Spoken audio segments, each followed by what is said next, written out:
check, I ran on my bag, I did what I did, yeah. Ran in my check, I ran on my bag, I did what I did, yeah. And how good they judge me, oh, when they don't know.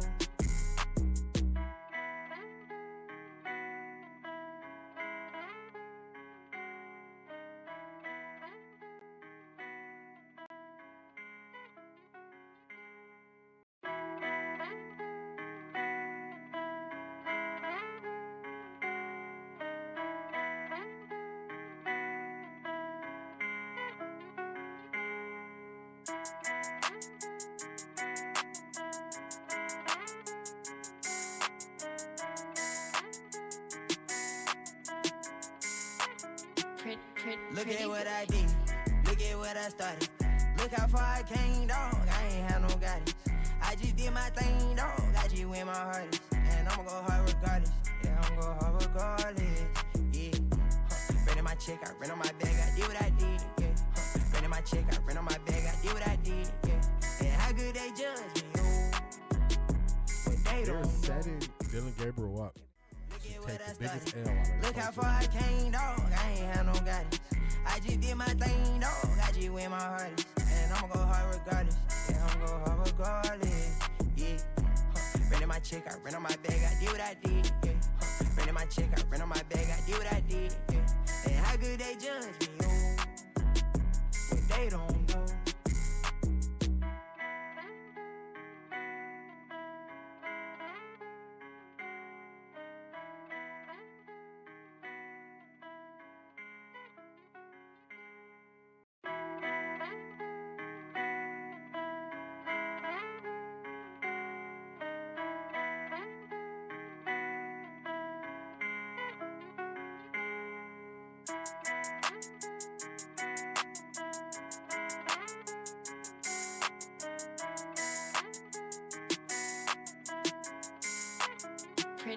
Look at what I did, look at what I started.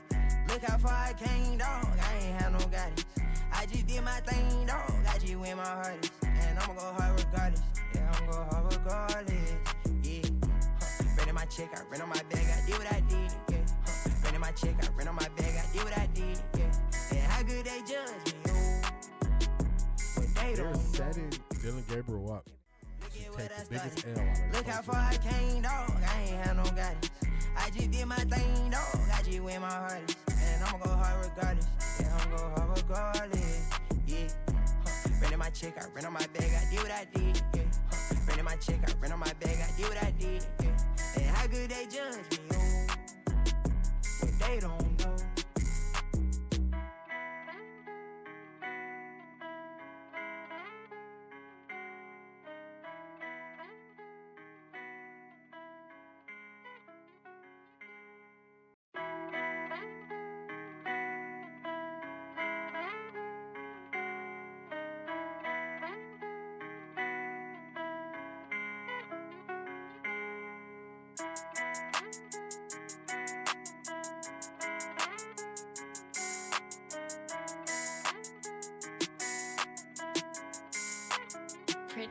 Look at what I did, look at what I started. Look how far I came, dog, I ain't had no guidance. I just did my thing, dog, I just went my hardest. And I'ma go hard regardless, yeah, I'ma go hard regardless, yeah. Ran in my check, I ran on my bag, I did what I did, yeah. Ran in my check, I ran on my bag, I did what I did, yeah. And how good they judge me, oh, when they They're don't know. setting Dylan Gabriel up. Take the biggest L out of Look how far I came, dog, I ain't had no guidance. I just did my thing, dog, I just went my hardest. And I'ma go hard regardless, yeah, I'ma go hard regardless, yeah. Ran in my check, I ran on my bag, I did what I did, yeah. Ran in my check, I ran on my bag, I did what I did, yeah. And how good they judge me, oh, when they don't know.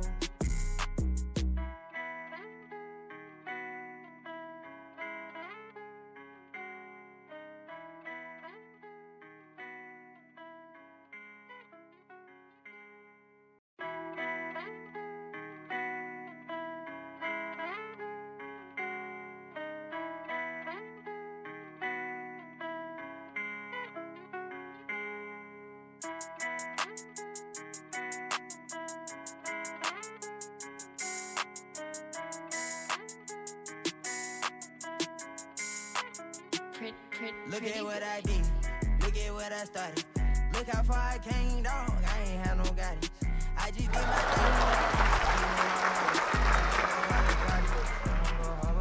thing. Good morning, good morning, good morning. What is going on, everybody? What is going on? Man, so that was a weekend. That was a weekend. Let me knock out this sound check real quick so we could get to it. We got no time to waste.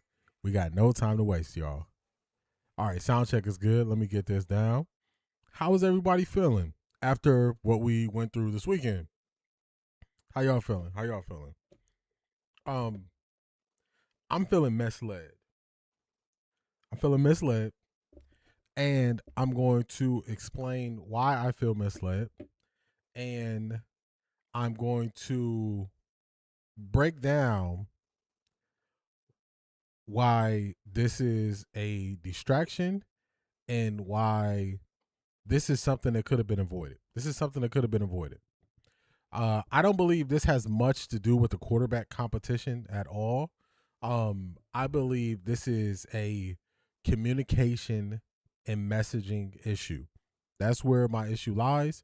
And also, we've had the Browns owner try to express to people that he's taking steps back from being so hands-on. I know most people don't even know what he's talking about when he says he's been hands-on. So I'm going to give you some examples of when the Browns owner was hands-on, when the GM was hands-on, and I'm going to show you how the last high-profile quarterback competition was going down in Cleveland and why they want to make sure that they don't fall for the same traps that they fell for then. So we're going to get to this thing. It's going to be great. I will explain the reason why I use the term misled, because misled is not about intent. So we're going to break this thing down the right way. But how we're going to start this off is we're going to greet everybody that comes in because y'all know we can only do this how we can. So let's get to it. Let me get to the top of the chat. Here because I know this is going to be an active one. Good morning, D. Monk is bringing the funk. He got the people tripping and all that junk. When it comes to the dog pound, he ain't no punk. I give him credit. Thank you, Monk. Shout out to Selmo Fudd. What's going on? Good morning. Glad to have you here. There we go. There we go, Brownies. There we go. Woo, woo. There we go, Brownies. There we go. Woo, woo. There we go, Brownies. I tend to agree with you. I'm not off of Todd Monken. I just believe Todd Monken could have handled this better. That's going to be my main point. I want y'all to see how I break it down for you. Lady Sweetness, good morning to you. They don't want you to like Todd Monken. They don't want you to like Coach because he is like 2. He's not going to down them out. I agree with that. I just hope that he gives an explanation that makes sense, that can put this to bed, that doesn't keep this going. You don't want this to keep going. Good morning, Dana. How you doing today?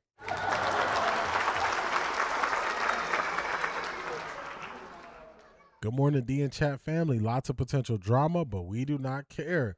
Let's see the games. We do not care. What's going on, Ivy League Mac? Good morning, Priya. Morning, all.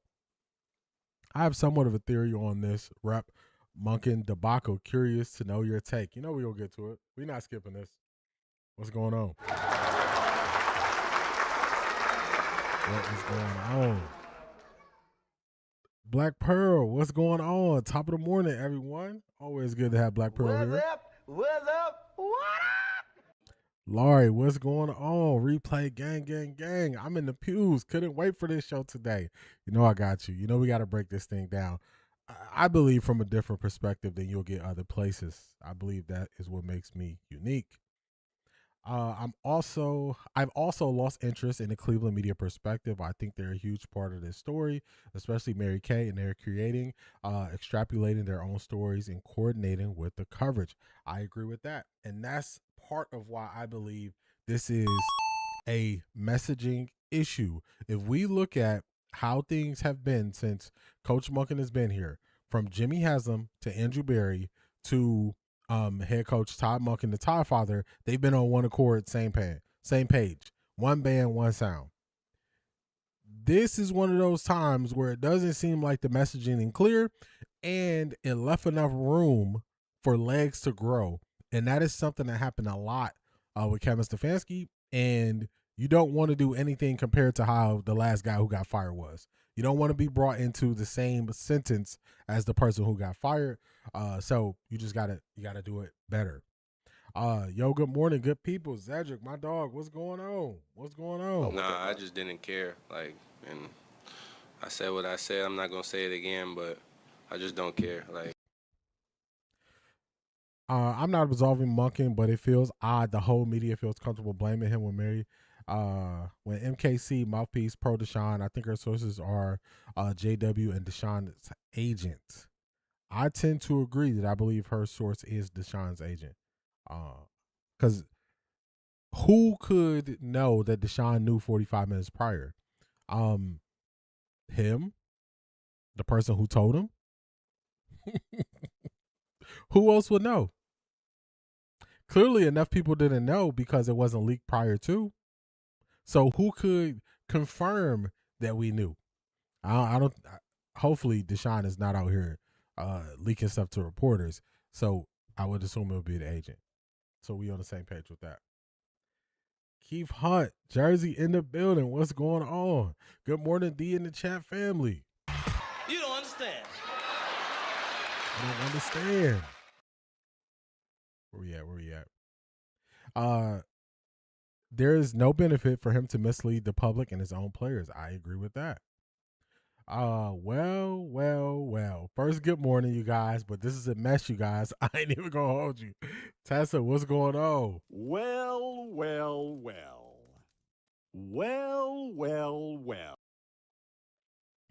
I agree. This is a mess. This is something that didn't need to happen. Let's slow down. The truth will reveal itself shortly. I'm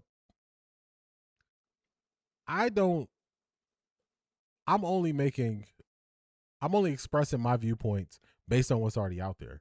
I'm not one of the people that's saying the quarterback competition is over. I'm not one of the people that's saying this leads to who's going to be the starter week 1. If you get that sentiment from me, I just want to clear that up. That is not my stance. My stance is this created chaos that didn't need to be there. You could have easily not said anything about the rep distribution, knowing how Cleveland media is and what they're going to do with it. So if you know the Cleveland media well enough to handle them correctly for all this time, this is a misstep. That's all. It's a misstep. And people who just became fans of the Cleveland Browns in the last couple of seasons, they might not know the history. So I'm just going to show you all a little bit of the history of why this is a misstep from the organization. I'm not just saying Coach Monken made a misstep. I'm saying this is a misstep from the organization. They were building up trust. They were building up excitement. They were going through this thing with no questions from the fans, really. And I'm talking about all the fans. You do not want to be in business where a decent portion of your business model is fan interest. And then you do things that might mislead those fans that could change how their interest is for you. So you just don't want to do that. You don't want to do that. You don't want to do that. Yeah, I'm just letting it play out 17 days before Browns preseason is over. A lot can change. Yeah, I think the people who make this about the quarterback competition, I think it's less about that and more about Coach Todd Monken has said multiple times he wants to confront anything that gets in the way of football. As soon as a team spokesperson has to make a statement on your behalf, that is something that is getting in the way of football. So I'm only holding Coach to the standard that he has set forth. I'm not creating a new bar. This is his standard. So you got to be able to maintain the standard that you set for us. You have to be able to. Good morning and welcome to another day in paradise. Jimi Hendrix, what's going on? Good morning to you. Good morning to you. Good morning. Good morning. Good morning. Like Boog said, let it play out. I'm there with you. It's gonna play out like that's why I say I think it's less about the quarterback competition. If y'all notice, for majority of this, I'm not gonna mention that portion of that much because I think it's less about that. We don't have enough information on that side of it. But the side we do have the information on, we're gonna speak on it. Good morning, Miss Pamela. All right, I'm a little behind in the chat. Let me catch this thing up. Morning, all. What's going on, Tika? Where we got Tika at? We got Tika here. I don't think he went to school nowhere. If he went to school, he didn't learn nothing. He didn't learn nothing. All right, let's speed this thing up so we can catch up. Good morning, chat room off the record D. Art Jizzle, what's going on? Good morning. Nah, I ain't looking at no feet. Nah, ain't nobody looking at no feet. You're looking at feet? All right. Yes, I'm looking at feet. MDK 216. Good morning to you. Man, Ty could have kept it 100 and reasonable people would understand, but when you lie, I can't believe anything else you say. I can't fault you for viewing it that way. I cannot. Jimi Hendrix, I did not get a chance to listen to him, but I still got him here written down on my notes. But I'm gonna get to him. I'm going to get to him. CO7 111. Good morning, all. Happy Monday. Hope all is well. Shout out to you. Good morning to you. Our Jizzle said, I'm straight. He said, I'm straight. Crowd Woman Collective, what's going on? Good morning, D in chat. Well. What have we here? The whiplash is insane. That is a fact. That is a fact. That's a fact. Good morning, Miss Brown.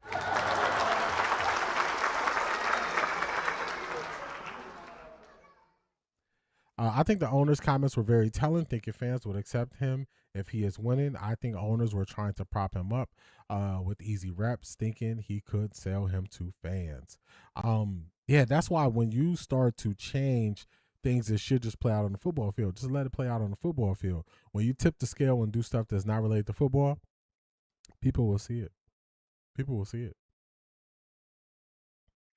Honestly, I think it came from the owner, but it still makes Todd look bad. Yeah, put him in a terrible spot. Cleveland Browns always with the nonsense. And this is where I can't defend the Browns because this is something that didn't have to happen. It didn't have to happen. So control what you can control, and they did not control this well. I understand the issue with messaging, but I think Monken is smarter than blatantly lying. I think he knew he would give Deshaun a chance at 707, but plan was never to give him all the reps. See, that's the stance that I initially had, and I was like, let it play out. Even if you're on Patreon, you know, I was saying, man, this is a long practice. They still got an hour and a half to go. People were saying that he lied, and I was still like, okay, well, maybe they're going to end it with Shedeur getting the long series of 11 on 11 reps with the ones, and that never happened. So room is there to change your mind.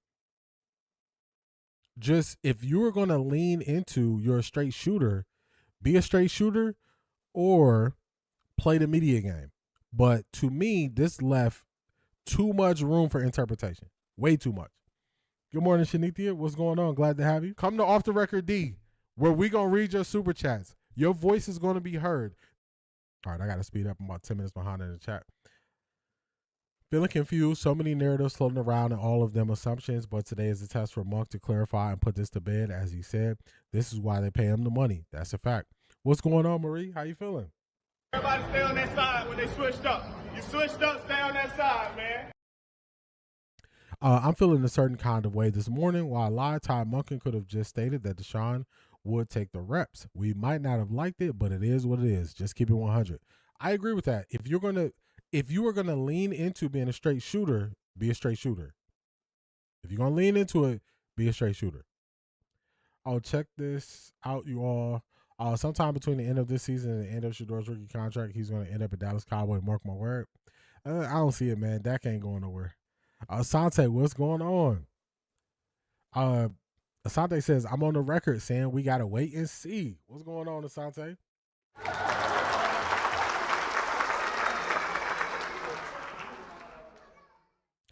Saturday feels like they gave Deshaun Watson a makeup exam after an up and down training camp. They did say staff will be talking Sunday to review the next steps. That's a good point. That's a good way to look at it.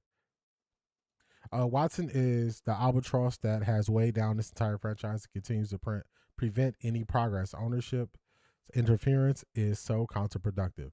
I'm saying, if you are going to be hands off and let people do their job, you can't create any situations that seem like you're tipping the scale from an ownership standpoint. I'm so confused. I don't know what to do. In my pretty Ricky voice. We're going to get through this thing. From my perspective, I don't care what Monken has to say. I want to see how both QBs perform in the preseason games. I can understand how you can say what he says doesn't matter. I would just say this. If you are going to live as a straight shooter, you got to be a straight shooter. If you're going to live in the gray, live in the gray. But if you're going to call things straight up and that's going to be your mantra, that's how you're going to carry yourself, then do that. And then also, if it's not something you want to share, don't share it. I'm not one of those people who say we're entitled to know things. I'm not that. I'm just saying, if this is who you truly are every day, be that every day. Don't be the straight shooter when it seems convenient and you're getting a buy-in and then you want to play the media game later. Just be who you are. Be who you are. Casey, what's going on? Good morning, D in the chat fam. What's going on, Casey?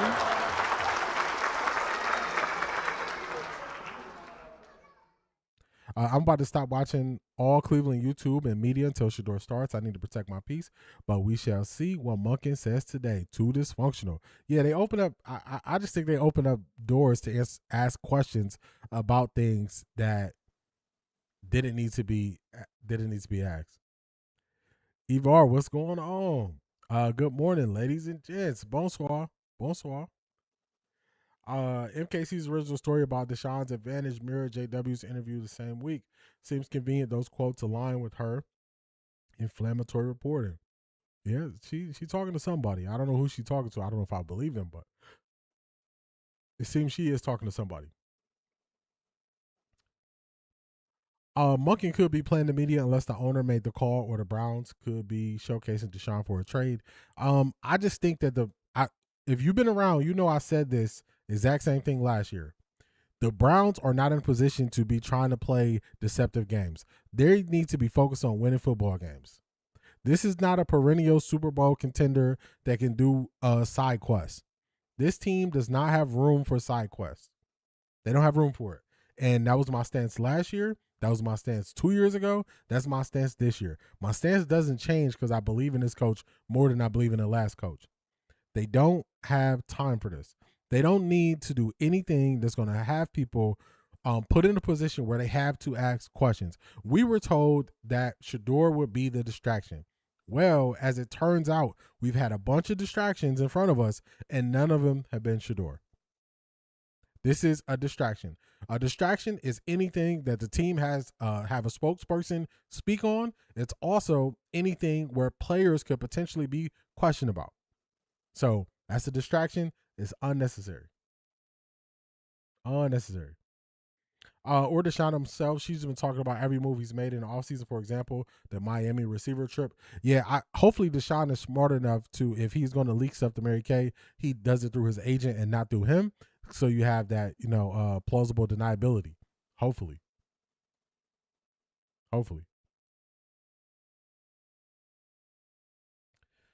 Exactly, fans finally believe we were going in the right direction. Now it seems like they're up to the same old mess, and it's against their own interests. I agree.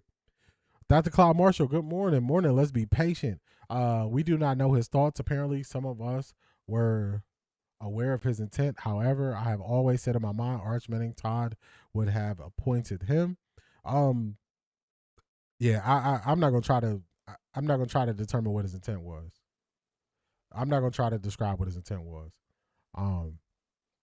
It's just a mess he got to clean up, and I'm not a person that says he can't clean it up or I'm lose all trust for him. I'm just saying, like, don't play the game because you are, it's a silly thing to do that doesn't really make sense. You don't need to do it. That describes me. I came here because of Shador. Yeah, so I gotta take it back. We gotta go to the way back machine, and we gotta show some people what's been happening in Cleveland previously. Todd is too old to be playing high school games. Yeah, hopefully this is his time. He touched the stove, realized that the stove is hot, and just like, man, I'm not gonna play those games with the media. I now understand your position and agree. This was a silly PR misstep that confuses all fans. I agree. I think Monken, Cleveland staff, and the owners should stop taking QB questions or just say we're still working things out until they announce QB1. They had the option to do that as well. Good morning. Someone called Monken crazy. Could this have been old age and maybe he misspoke? I don't know if any of those things are true. I just think that this is a misstep. That's the only thing I know for sure, that this is a misstep. Watson playing Saturday at 1 p.m. against Chicago. Okay, bet, let it play out. That's what I believe. Tim Moss, what's going on, man? It's been a while. Imagine this switch was to align Sanders' time with playing with live play against opponents. Potential is there. Where they're saying pre-snap was an issue on OTAs or minicamp. How did this become an issue? Yeah, just something that they learned the word and they start using it. Phaedra, what's going on? Good morning, my beautiful people. What's going on, Phaedra? What's going on, Tim Moss?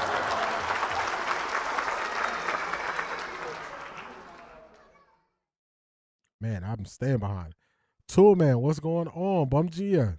All right, I got to catch up. I'm a little behind. Wonder if Monken could be shortening Shador's runway so he can't prove himself and draft his own QB, but he could get credit for Shador's success if he's all in. That's the doors he opened. It was a clip played on another YouTube channel that said the call came from coaching staff at the last minute. Supposedly Deshaun Watson's health was in question. Yeah, I'm not sure about that. Let's see if there's something solid and direct coming out, or he stutters through Stefanski-like language. Yeah, I want him to be clear. I got to catch up. We are behind because we got to be ready. You cannot act like one thing and do another. Fans are sick of the hypocrites. I agree with that. Bumgia, mi amigo. The league content is making it worse with her reporting. Timelines do not match. Yeah, way off. Let me catch this thing up. I didn't realize how far behind I was behind y'all. Monken, just a head coach. He don't get the final say. A call was made from the top. They opened the door for people to say that. I had my eyebrow raised with that too. Let him be QB1. I want to see something. Sign a petition. Sign a petition. I know what petition you're talking about for new Cleveland media. All right, I had to jump through real quick to catch up. Definitely hit that like button. Let's get this thing going. Because we are on a time restriction, because we definitely going to be ready by 12:50 when it's time for Coach Monken to speak. We are going to be locked in to see what he is talking about. Maurice Mason, what's going on? Good morning, man.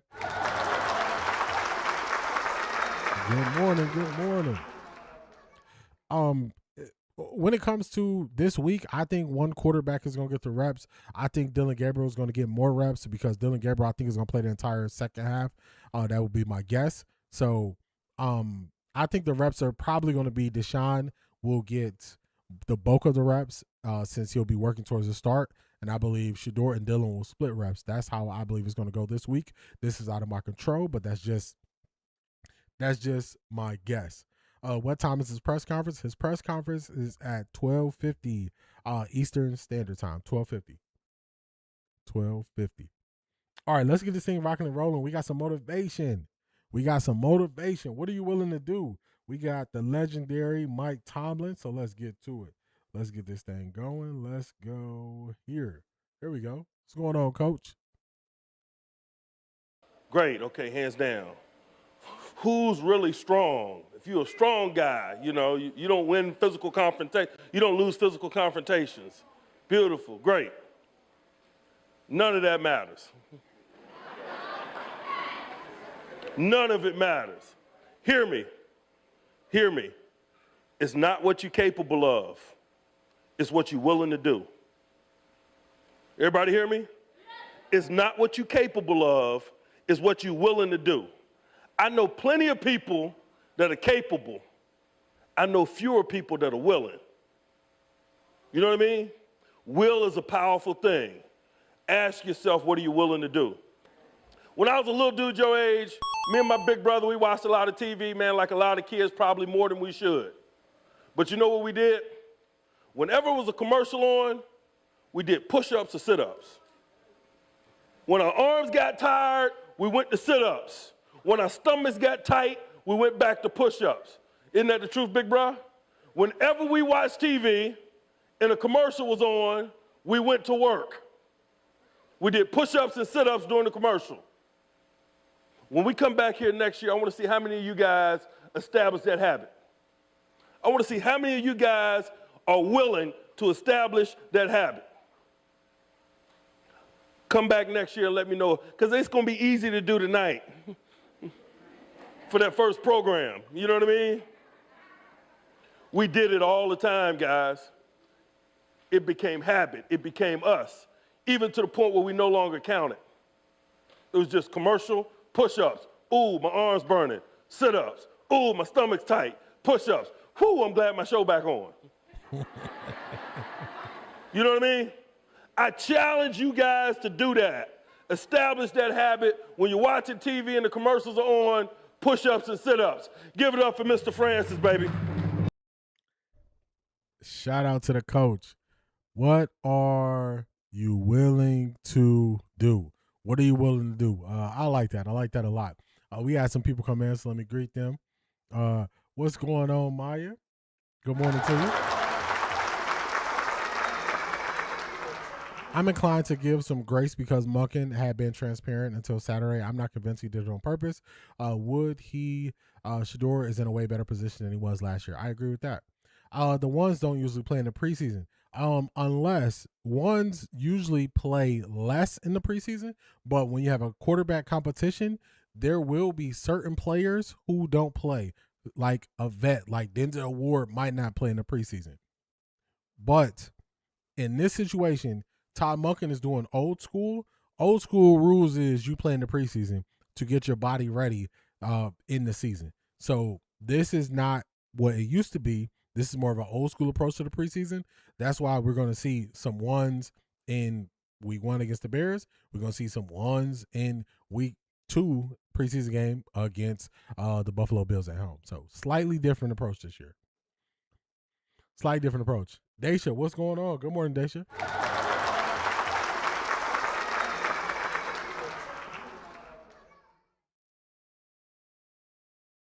Yeah, I can always listen. I can always listen to Coach Tomlin.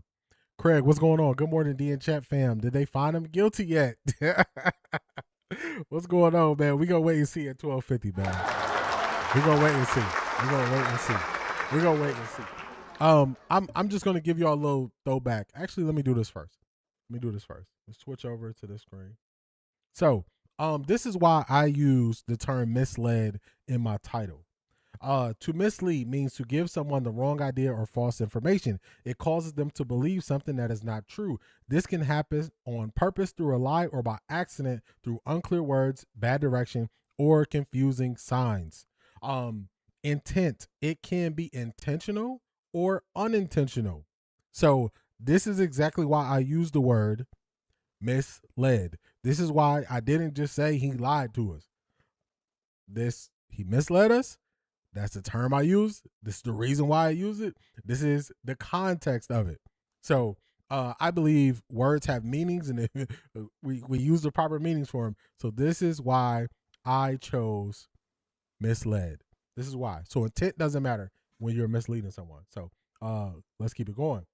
What we got to first, we got to pull some receipts. I got to give y'all a quick history on times.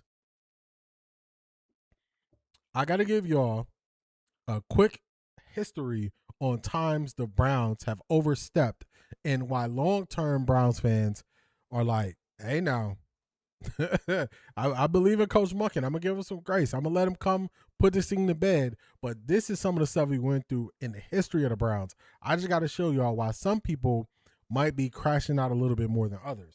So let's go. We going receipts.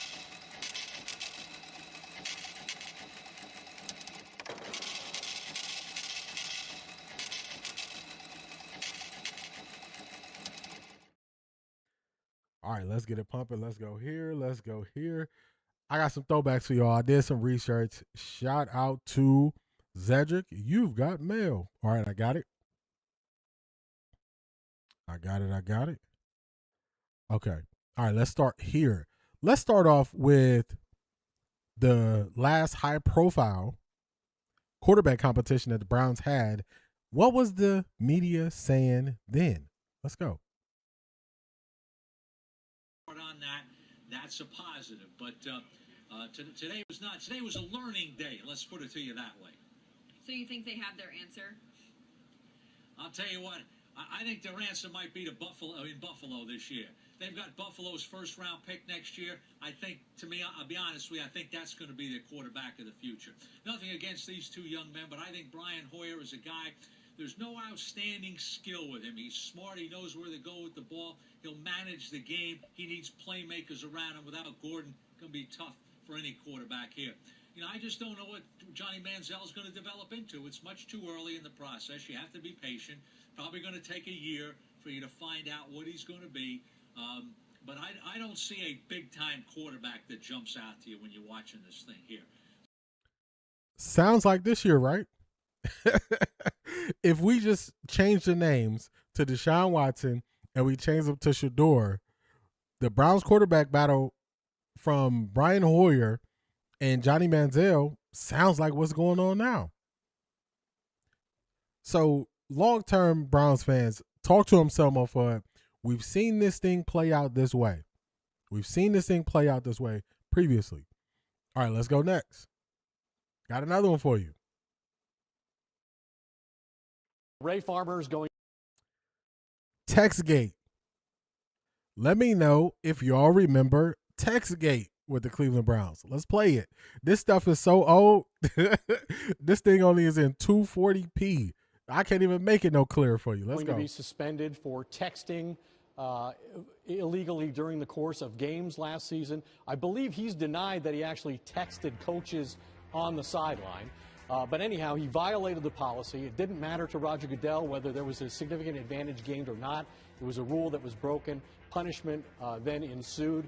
Now, again, as with the case with Rich McKay, it's not insignificant punishment, but it's not as severe as it could have been because the punishment takes effect starting week 1 of the regular season. So Ray Farmer will be involved in analyzing these players and going through pro days and drafting players. And the Browns have 2 first-round picks. So it could have been far worse. If he had been punished in advance of the draft, it would have been worse than during the season because by then 53-man rosters are pretty much already set and the duties of the GM are much more limited than they are this time of year. So the Browns have done things previously where they've overstepped. To me, this is not the same old Browns. Up until this point, the Browns have not looked like the same old Browns. We used to be a clown show, y'all, in Cleveland. Used to be a clown show. I got one more for you before I get into it. I got one more for you. Just throwing it back, and this is what they were showing that they weren't so far this season, or this offseason, I should say, leading into the season. I'll tell you this really quick story.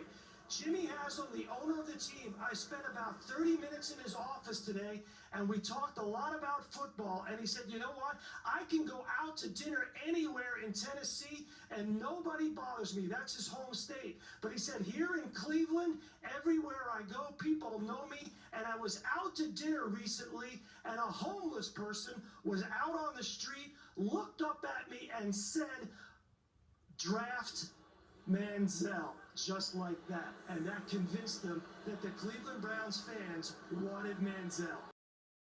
Did y'all hear that? A homeless person told him to draft Manziel, and he listened to it and said, this means we should take Johnny Manziel. That's what the Browns fans want. So if you notice that there might be certain people who are not taking this lightly, who've been long-term Browns fans, that's why. That's why, y'all. we had the media who was talking about quarterbacks like neither one of them is good. We got 2 first-round picks next year. You might as well take one next year. Sound familiar? We had the GM get into a tech scandal, overstepping, and we had the owner telling that story like it was a good story. That's the reason, that was the confirmation he needed to draft Johnny Manziel. So I wanted to give you all some of the history of why I'm looking at it like, you got to clean this up because you don't want to go back to being viewed that way. You don't want to go back to being viewed that way. That's not how you want to be viewed. That's not how you want to be viewed.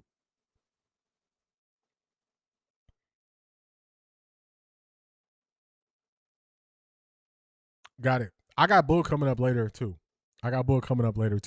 So that is what the Cleveland Browns want to not be. They don't want to be called a mistake by the lake anymore. They want to be a professionally run organization, and you cannot open the door for people to speak on you in this manner, and this opened the door. So if you notice, less of what I'm speaking about is about the quarterback competition. More is about this was a PR misstep, something that didn't need to happen.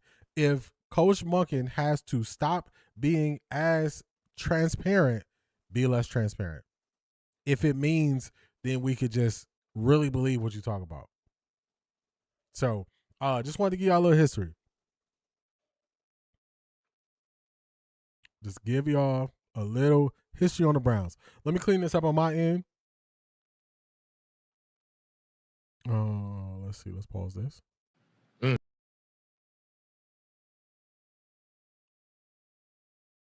Let's get rid of these extras. There we go. Good morning, people. Folk need to let up on the outrage. Gas. Shador has put in the work and has games to be played to finish off this race.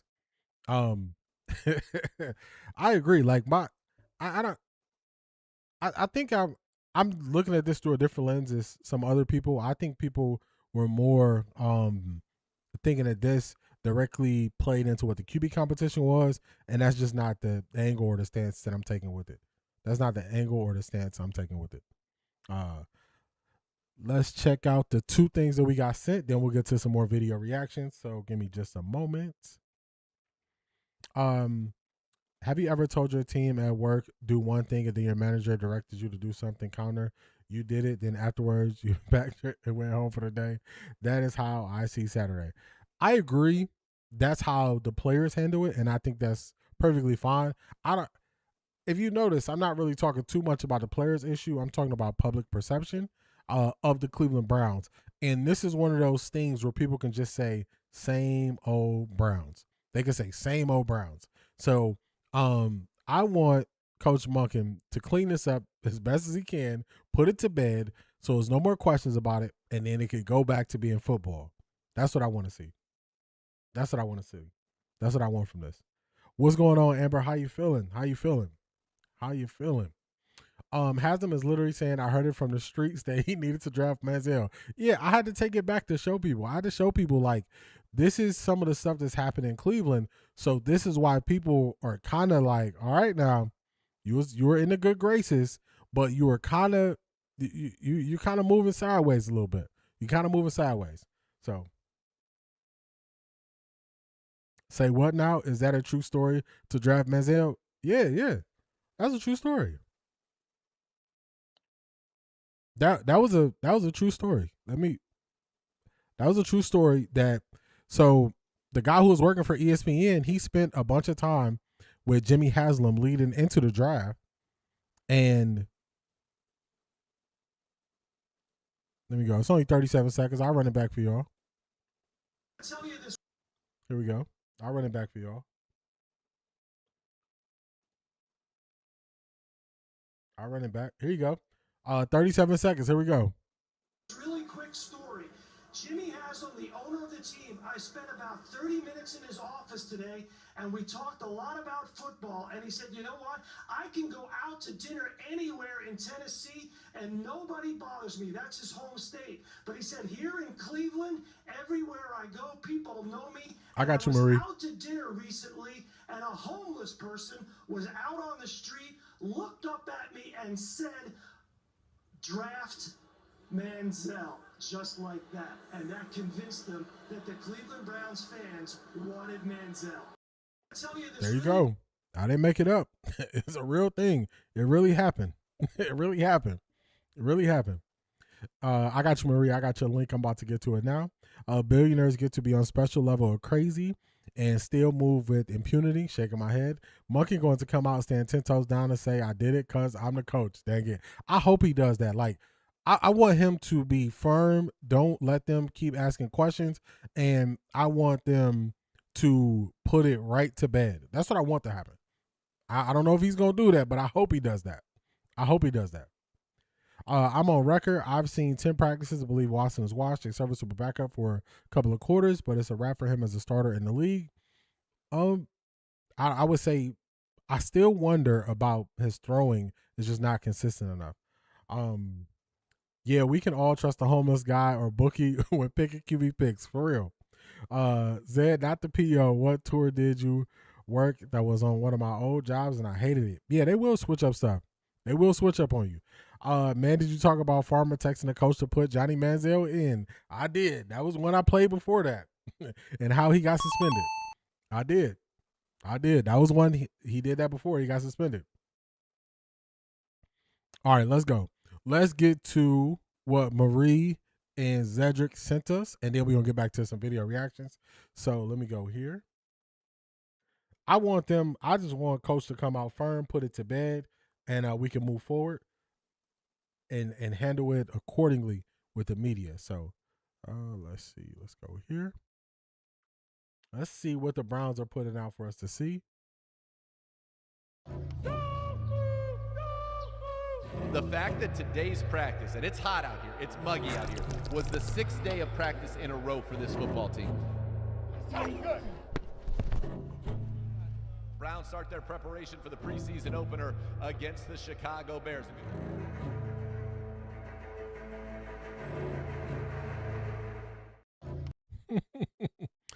Hey, man, the Browns always doing something with dropping Shador at the end of whatever they do. At the end of whatever they do. Which interview was it that mentioned Shador has a stronger arm? That's a very telling. Explains a lot about his inconsistency. It's not his ACL, it's his shoulder concerns. It was on Sirius XM. I'll see if I can find it. I think Zedric sent it to me. I can't remember if I saved it, but I'll try to look for it. This is Boog. Shout out to Marie. Marie sent this in. I just got off a great call, a real solid source who's been in attendance, a trusted source. Let it play out. I agree with that sentiment. Let it play out. That's why, if y'all notice, I didn't really talk too much about the quarterback competition.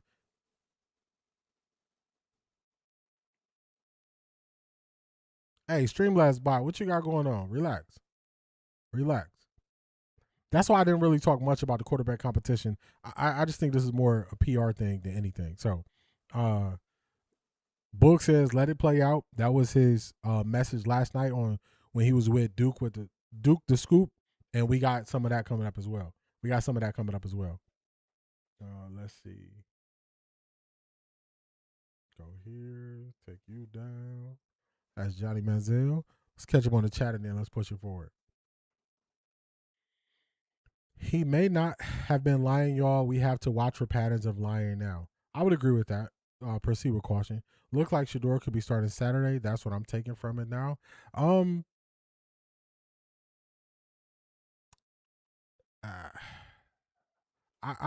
really want Shador to start at home. I really do. I want Shador to start at home. That's personal reasons, y'all. Personal reasons. I want Shador to start at home. I want him to start at home.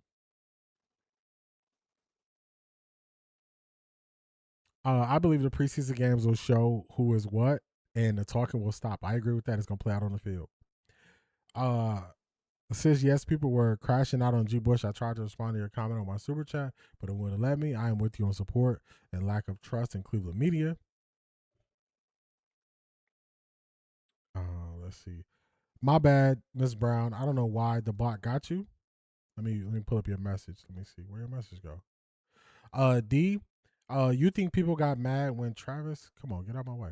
You think people got mad when Travis said that? Hey, Travis said that Shador. Why do you keep popping up?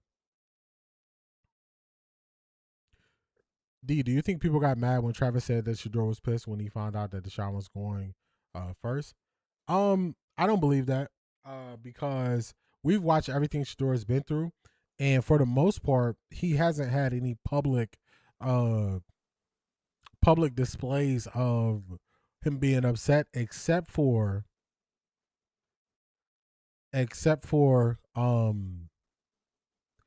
when he was at the end of the game versus the Rams. That's the only time he looked frustrated publicly.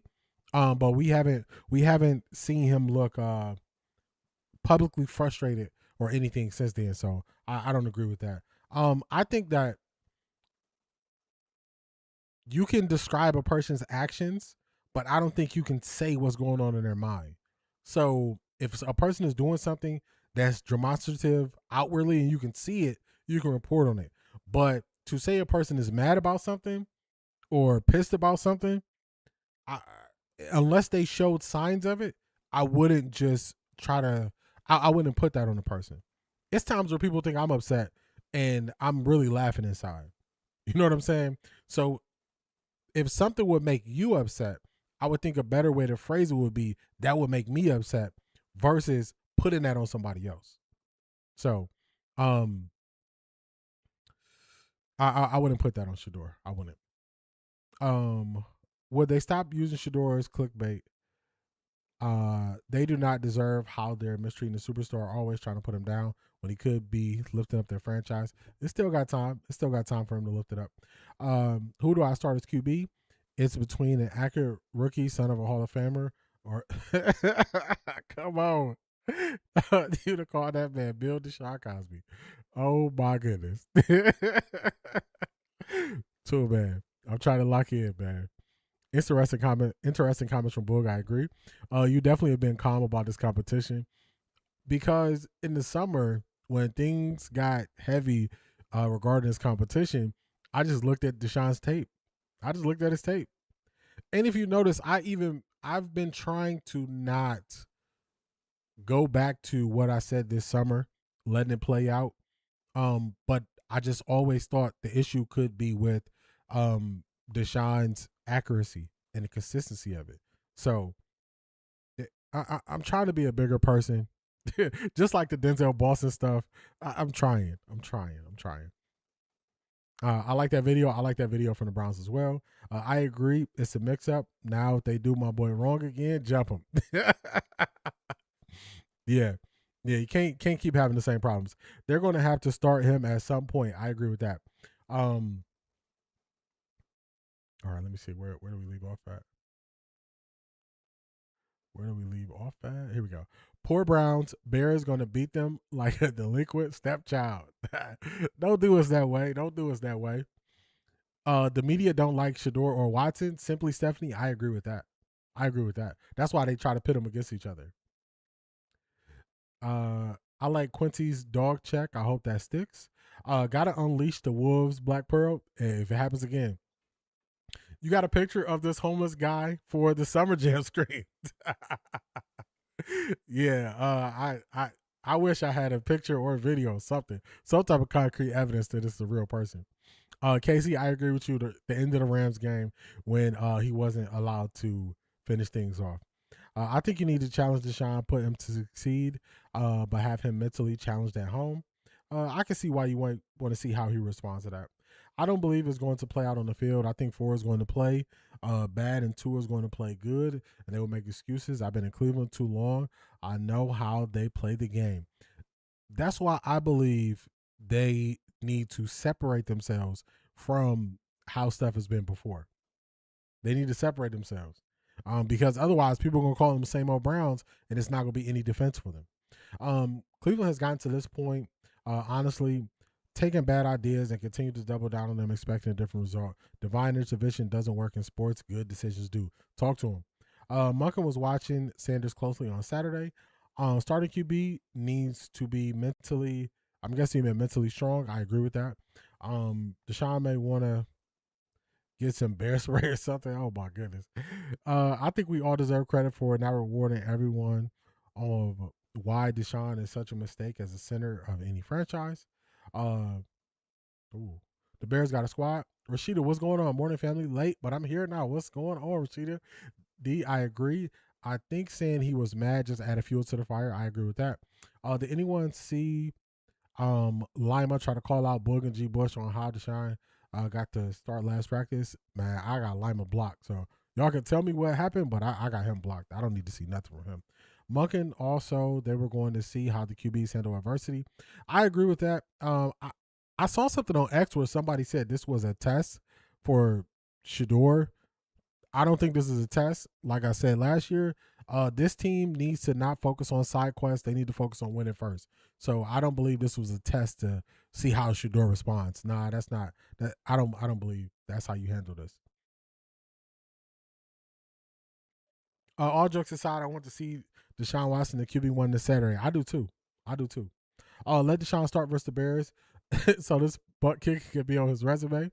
Yes, they need to be mindful of how things are presented. To some, that can appear like Shedeur was pouting. There are many places where we can get honest information without the hate, so people need to chill. There's one of those spots along with others. We can't trip on them reporting. I appreciate that, Pitboy. Needing to prop up a 10-year vet is not a good look, and so-called analysts who don't understand that are clueless, for real. For real.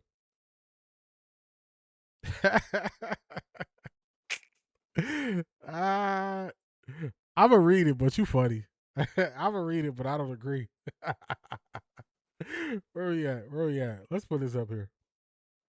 Let me put this up here. I'm going to put it up here. But I don't agree. I'm gonna give you a short one. We'll give you this one. I got money. Shout out to you, man. I appreciate you, Alexander Bryant.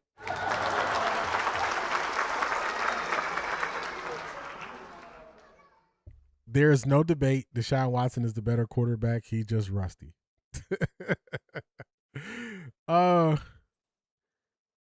Okay. First off, let me say I appreciate you. Then I'll say this. I disagree, and I'll give you football reasons. And this is nothing personal with you or anything personal with Deshaun. Deshaun lacks consistency getting the ball where he wants it to go.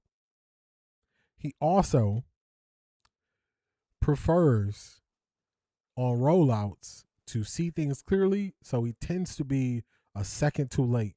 And that's why on the bootleg action, he has interceptions where DBs are able to undercut it. Also, on those style plays, which will be a staple of this offense, based on how I believe they plan to run the ball, he will need to get that ball closer to the sideline and further upfield so the DB can't undercut it. The DB will have to go through the receiver, which will either be a pass interference or the DB will have to let the receiver catch it based on his ball placement. And he hasn't been able to make that throw. That has nothing to do with rust. He had these same issues in 2024. He had these same issues in 2023. Unless you're saying the rust doesn't go away, I would disagree with you, but shout out to you. All right, let's keep it pushing. Let's keep it pushing.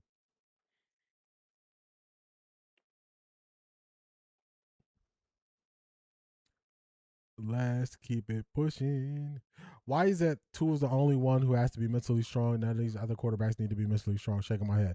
That's why I don't agree with that. This was a test thing. I don't agree with that. I don't agree this was a test.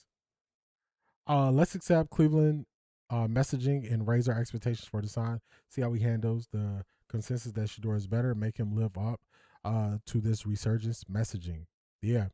I'll give you a prime example. When they prop up Dylan Gabriel, as soon as it's time for him to meet the expectation, it just doesn't match. So I have Lima blocked too. I don't watch the end because I know it's there. Yeah. Lima won't get one view from me. He won't get one view from me. Not one. Not a one. Shador was tested last year. He doesn't need any more tests in that regard. I agree with that. Deshaun needs to go to the Rams or Jets too. There's backup. Their rookie quarterbacks are terrible. Potentially. The trolls are out. Are you trolling? Maybe we should all buy in and spread the messaging that he's returned to form, and we expect to show that in the first game. Apply that pressure. He might have been better 10 years ago. Let's see. Their defenses are different. So the Bears defense, they were a turnover team. I believe they led the league in interceptions last year. Yeah, I believe the Bears led the league in interceptions last year, if I'm not mistaken. So they're a more they force turnovers, which is their power. Also, the Bills are bend but don't break. So the Bills might give up a decent amount of yards, but they'll keep everything underneath in front of them. So two kind of different defenses. Two different defenses. That's not what the coaches believe. That's why they need to see him again Saturday. They're not worried about Shador. Your boy heard all of your criticism of Watson and says that's why he said it's rusty. Man, the rust don't shake. The rust don't shake. The rust don't shake, I guess. Deshaun Watson had the same issues with detection. He just had DeAndre Hopkins, who targeted 70% of the time. And he has speed, too. He has speed on the outside. If y'all notice, the trolls only come out when the headlines are not in Shador's favor. Then being quiet the whole time, Shador was out there balling. Winning by a landslide, for real. J.K. Judas loved the Bears. Remember the gifts he gave us last trip?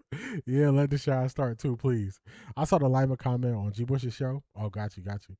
Without Sean McDermott, there could be totally different look. Yeah, because Sean McDermott was really big on disguises at the last minute. That was his superpower. You heard a bunch of legendary quarterbacks of Tom Brady, Cam Newton speak on how he waited to the very last second and then changed the whole picture. Let's get to this, y'all. Let's get to this. If you tell me there's a competition between my mans. Hold on, Boog. We coming to you. We got DukesTheScoop and we got Boog. We got that up next. Let me do this right. Let me not skip all my segments. All access denied to the click.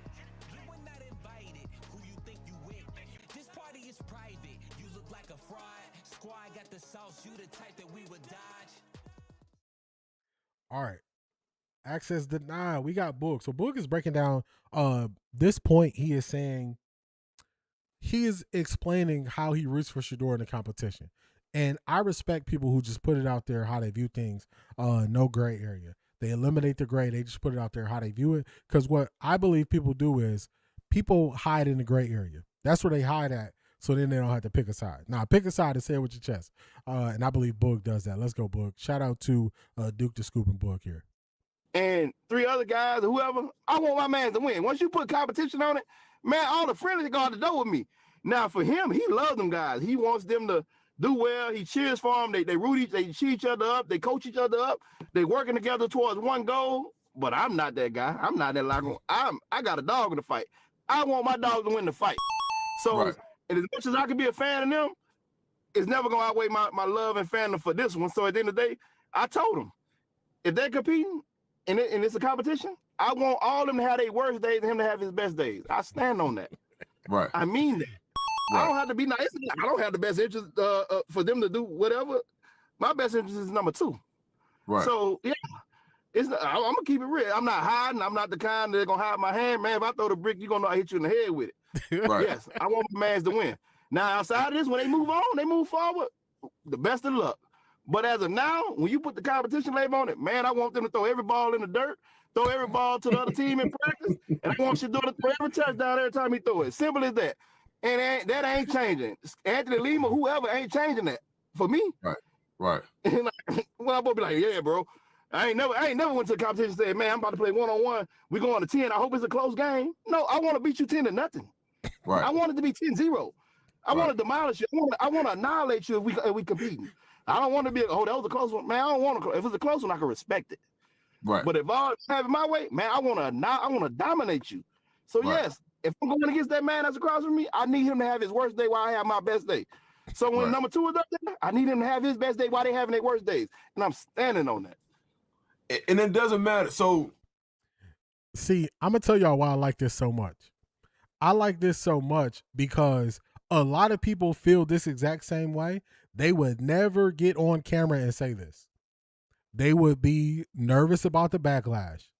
They would be nervous about how it would be received. They will be nervous about how people will respond to it. I can always respect somebody who puts themselves out there, makes it very clear where they stand. They draw a line in the sand. This is how I want it to be. This is how I want it to be.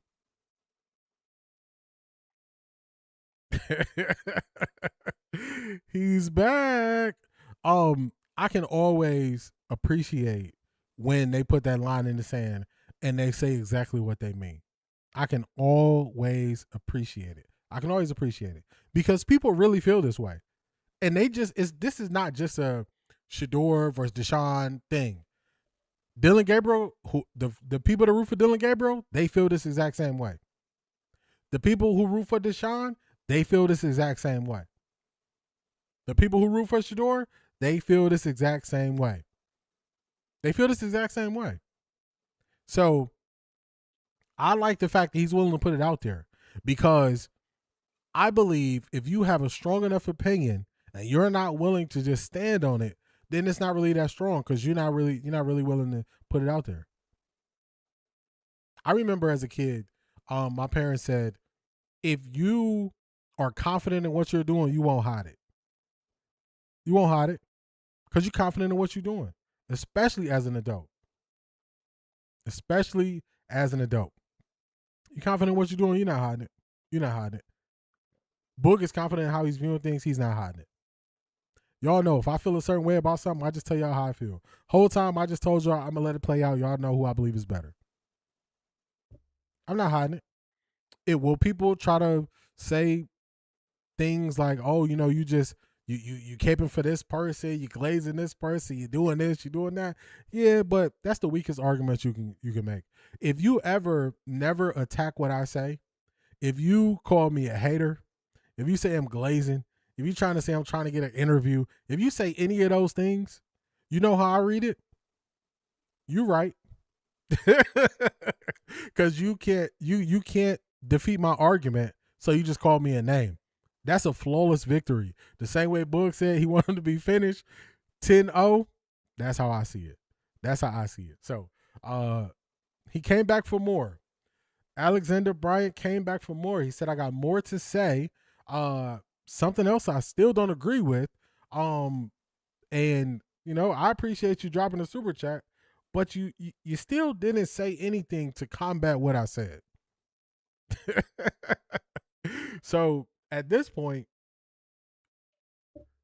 you were just paying to let me know that you can't beat my argument, and I'm not going to stop you. So I'm going to run it up twice for you. Oh my God!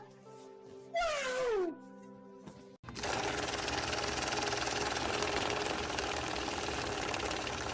I got money.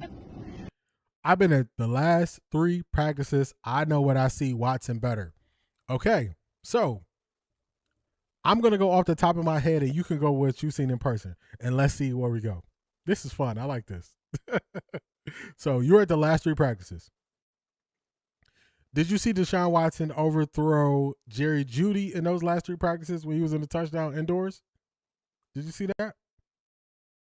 Did you see Deshaun Watson when they were indoors overthrow, I believe it was Isaiah Bond who went up and tried to tip it, and Denzel Ward dove and got the interception? Did you see that? Did you see Deshaun Watson try to throw the same route I'm telling you about that I told you about previously, and Tyson Campbell undercut it because he didn't throw it up the field and to the sideline? So only his receiver will have a chance. Did you see that while you was there? Man, this is crazy. You can't let me recall more off the top of my head when you was there. Now you can't do that, man. You can't do that. You recall those things, or am I making this up? Am I making it up? I'm gonna give you a heads up. I'm gonna tell you a little bit about myself. If you are new here or if you haven't been here, the part that I pride myself in is watching the tape. That's what I pride myself on. So when people say vague things about football, I take it right to the tape on them. So if you want to be right, you gotta at least say things that match the tape. I'm so confident in how I study tape. I just told you how to beat me if you wanted to win this argument. That's how confident I am. Hey, drop another one if you got more to say. I appreciate you. When you're ready, I'm ready. When you're ready, I'm ready. I could do this all day. All day.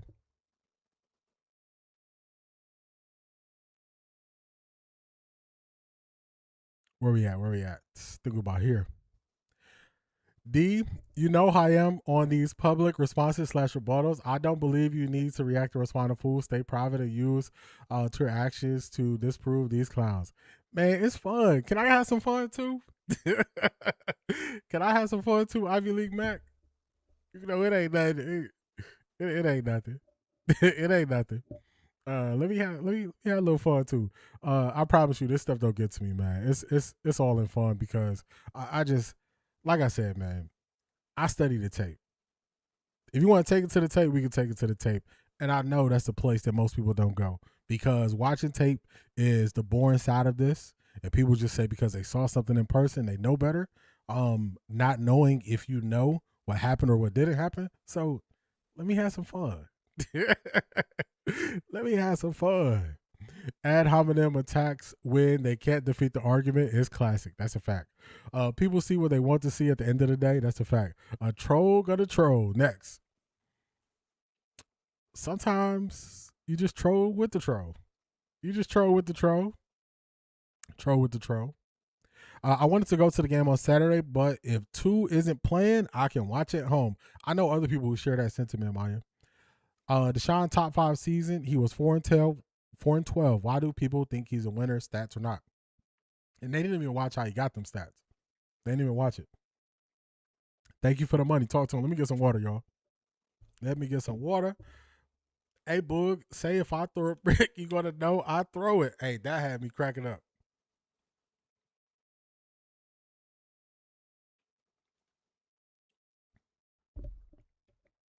Now say Watson wins you 3 games. Shedeur gets you 6 wins and gets in the playoff. He probably doesn't have a winning record. Media still eats his lunch. Yeah, you know, it's just some people that they want to, some people that they just want, they don't believe in, so they're going to stay on that side. Anthony Richardson is a cautionary tale of so-called talent evaluators knowing what they're looking at, not knowing what they're looking at. I agree with that. I'm going to tell y'all, I was out on Anthony Richardson early. He only started, I want to say, 13 games in college. And as soon as he got to the NFL preseason, he said, oh, this is easy. I was like, oh, no. I'm out. Man, before you get a lot of experience in something and you calling it easy, I'm out. So I was out early. This is a kill 2 birds with 1 stone opportunity. Get rid of Deshaun via interceptions, janky gifts, and drops. Oh, yeah. With 1 performance, Deshaun's interceptions and Janky's gifts. He said the 2 for 1. The 2 for 1. People say anything thinking you don't have information. You have to have heard the people booing him at practice too. I'm just gonna ask the questions. Just gonna ask the question. Okay, put money in D hand. Yeah, I ain't gonna tell you to stop. Go ahead. This don't affect me. Talking football don't affect me at all. I have fun with it. That's why they get mad when they can't get us off our square. They want us to feel guilty for being a Shedeur fan first. To linemen and those that feel like him, we do not care. Talk to him. Where we at? We do not care. We do not care. D, this man has thrown 8 interceptions to Shador 3. How is that better? Man, you can fool me. You can fool me. You can fool me. D said, let me reintroduce myself. My name is talk to him for real. If you stand 10 toes down and believe what you typed, then put a 50 spot on the super chat for my man D. Talk to him, Craig. Tell him. Put it up. Put it up. Put it up. Put him up. Put him up. Mortal Kombat. Finish him. Are they trying to make him more money as a free agent? Why? He just brings down the team morale and disappoints the fan base. Yeah. I don't know what they're trying to get from it. Agree to disagree and leave it at that. Come on, Maurice, let me have some fun. I want to have some fun too. I want to have some fun too. I'm here for it today. I'm off today. Oh Lord, you can tell it's football season. All the witch hunts start. The anyone but Shador Club come out. Man, they come out deep. Thinking that they're going to change how you view something. I would respect these dudes if they were honest. Just said they don't like to. Remember I was saying that a while ago? I was like, man, if people just told the truth, just say, look, man, I don't like them. Oh, you talking about the Boog interview. Okay, got you, Ivy League Mac. Got you. Got you, Ivy League Mac. Okay. Caleb Williams said it was easier than he thought, and the Bengals lit him up. Yeah, when quarterbacks hit you with that, this easier stuff, I'm like, I'm out. I'm out. Miss K, good morning, everyone. I was rude, jump straight into the conversation. What's going on, Miss K? Glad to have you back. Their complete silence and downplaying when Shador was clearly the best QB made that clear. Their silence was loud. Get rid of Dylan and the QB room will jail. I strongly believe that.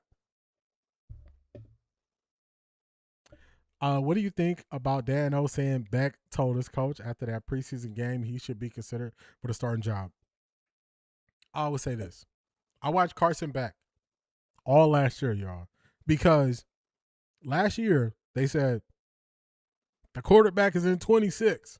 This is going to be a good quarterback class. So as I looked more, I was like, forget it. I'm not going to put this on anybody else. I'm going to put it on myself. So I watched all the quarterbacks throughout the year. Every weekend, I'm watching 8 games. I'm watching all these quarterbacks. I was actually releasing Tuesday videos. I prefer to live stream versus video. So then I started live streaming on Tuesdays, and we were talking about the quarterbacks. Carson Beck is a roller coaster. He will have times where he looks like the best quarterback on the field. Then he will have times where you'll say, how did you not recognize that base coverage that they're in? It's the roller coaster of Carson Beck.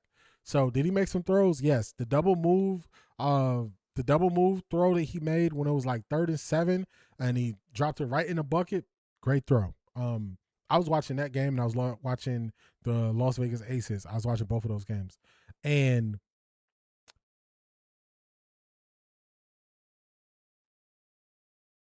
okay, got you. I got you, Drizzle.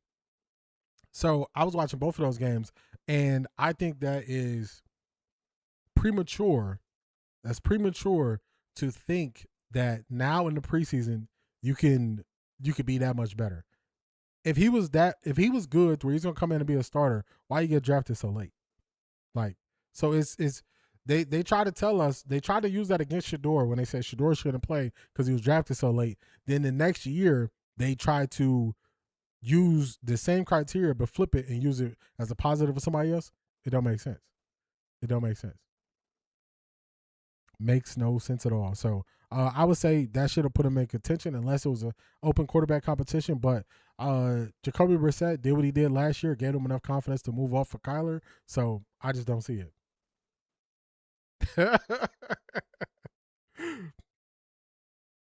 All right, let's see. Where we at? For the haters, ain't no fun when D got the gun. For real, man. They don't know that I really study film, y'all. Like that's the part that I take this step that I know that people they're not gonna take that extra step. We got some more support, so let's go here. Where we at? Let's go here. All right, first we got our Jizzle. Let's go here. Oh my God! Wow!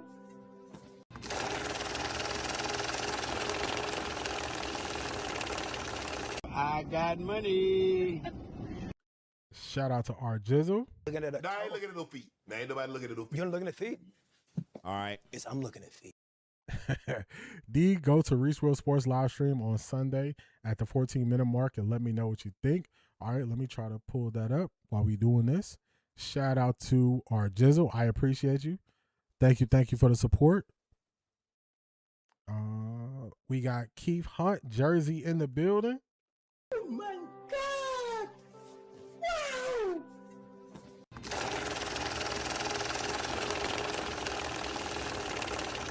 I got money. We got one more for you. Where we go here? You don't understand. Shout out to Keith Hunt, Jersey in the building. I appreciate all the support. D, my wife brought home oatmeal raisin cookies on Friday. Right as I was saying, I don't like nothing cooked with raisins. You only eat them things out the red box with the yellow writing. She brought them home. That was a funny end to the stream on Friday because I was looking through and people, I remember like Tika, Keith Hunt said they wasn't fans of the cocoa butter, Ivy League Mac, and I was just going through the house and I'm like, dang, I got cocoa butter, lotion, Vaseline, I got cocoa butter, body butter, I got all this different stuff that's cocoa butter. I'm like, man, this stuff is everywhere. So shout out to y'all when we can take it off sports and go to other things and really have a good time and a good laugh. I was definitely thinking about some similar things as y'all. All right, today, Monday, so this would have been, I think it's this stream. Let me see. Let me find it. But shout out to your wife. She said, hey, I'm going to get him what he like. He likes oatmeal raisin cookies. I'm going to get him some more. All right, I think I found it, Arjizzle. All right, let's see. Let's pause this. All right, let's bring this back. Shout out to y'all. I appreciate y'all's support. Everybody.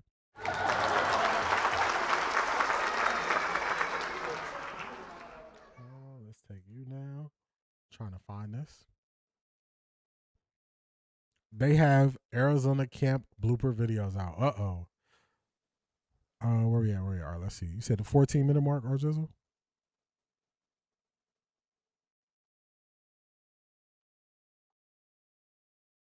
Okay, I think it's here.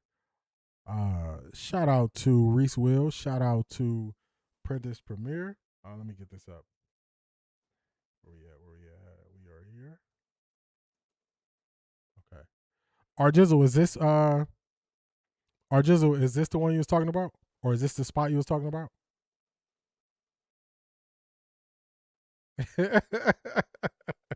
Not the pumpkin pie. Yeah, they can keep the pumpkin pie, but that pumpkin spice, man. Wait a minute. Let me see.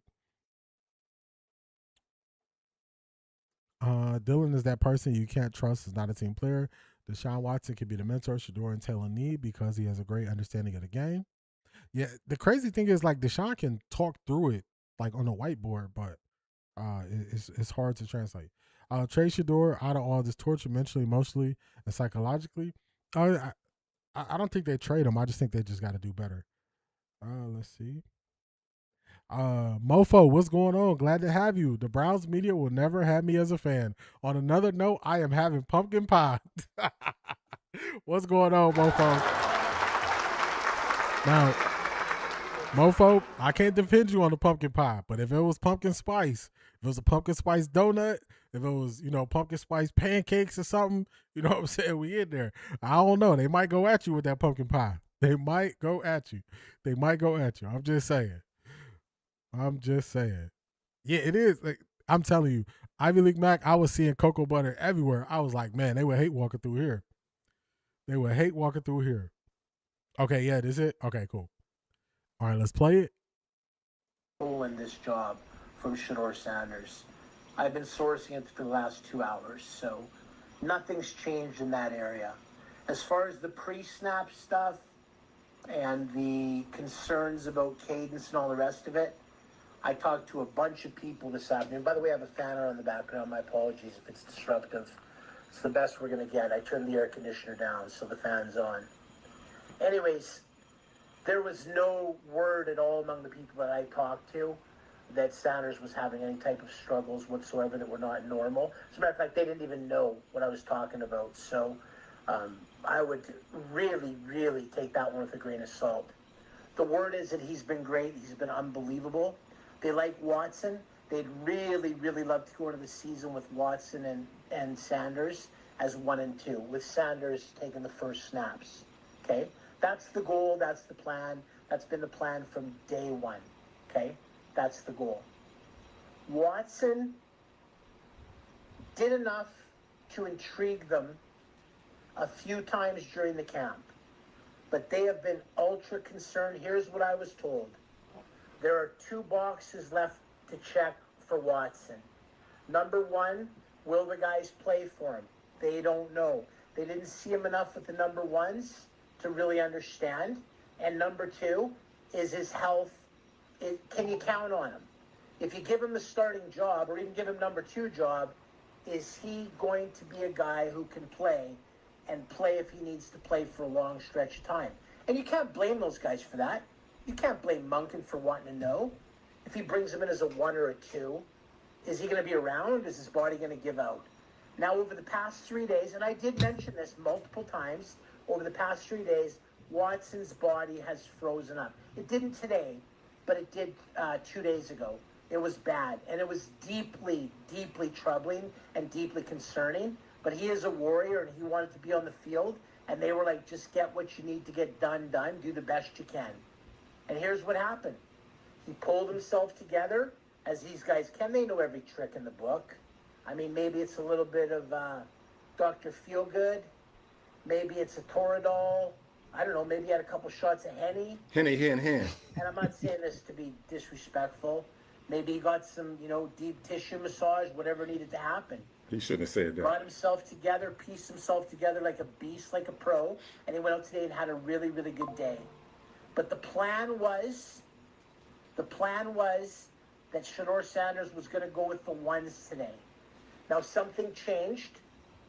Now one guy I talked to said, yeah, that can change. I mean, Monken can have that plan, but then when he steps out of the interview room or out of the press conference, and someone comes with information like, hey, so-and-so is not going to be available, or so-and-so is, and that changes the whole roster. So at the end of the day, they wanted to see him. This is what I was told. The coaches talked Monken into seeing Watson one more time with the 1s. The reason being, they needed to see if he could pull his health back together, and he did. And he performed extremely well, and good for him. And so did Sanders. I was told the word is that Sanders was great today as well. There haven't been many times when I've asked people and they've said, no, Sanders has not been good. He's always been good every time I asked. I don't think he's had any down days. So really what this came down to today was the coaches wanted to see, can he bounce back? Because he had a couple of really, really bad days in a row. 2 days ago, 4 days ago, I mean, he put up some real bad balls.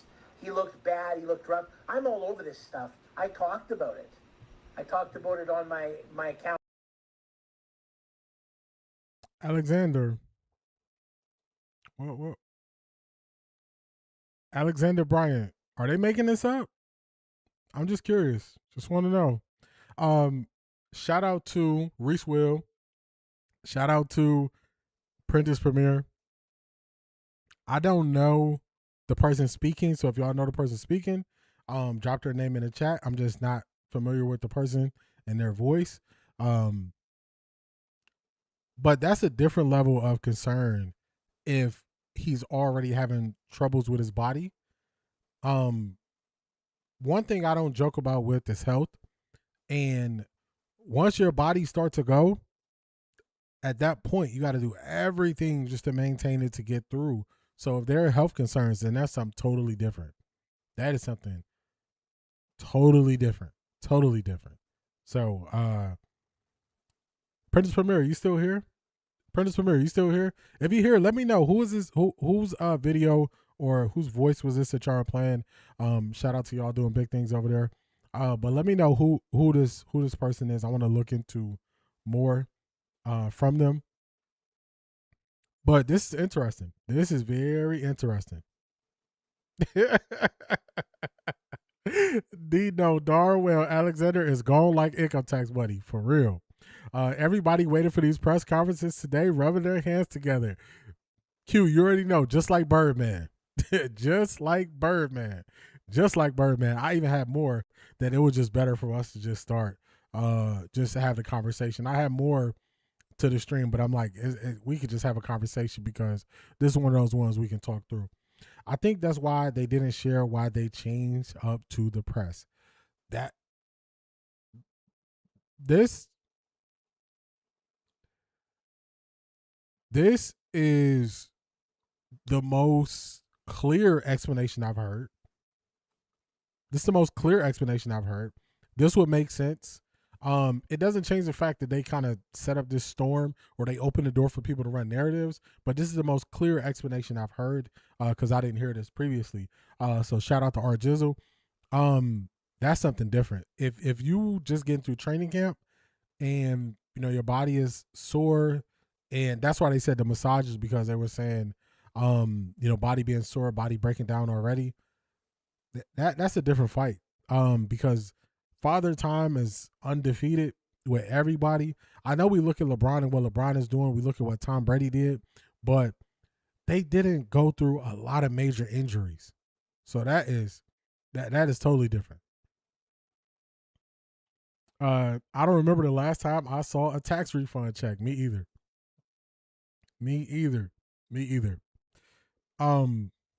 Man, that's interesting. That's an interesting take. Very interesting take. His body is breaking down already. Yeah, that's not even something I'm gonna joke about. I'm not gonna joke about somebody's body breaking down. I've had back issues, like I told y'all previously. So it's certain stuff I don't play with. I'm not gonna joke about that because, especially if it's something with your back, it changed how you live the rest of your life. So, plus he's in the QB competition and he has to push himself. Yeah, so that is. Even last week, I remember Priya asked me a question and I took it the wrong way. I took it as she was saying if Watson got hurt, but I took it the wrong way. But I don't want to see Deshaun get hurt, so that's something I don't play with. So that was on me. I could come right in front of y'all and let y'all know when I seen something wrong. All right, let's see who we got. I think they're probably gonna do the players first, but let me go search for it. Let's go. All right, I'm pulling up the. All right, look like we got Quinshine.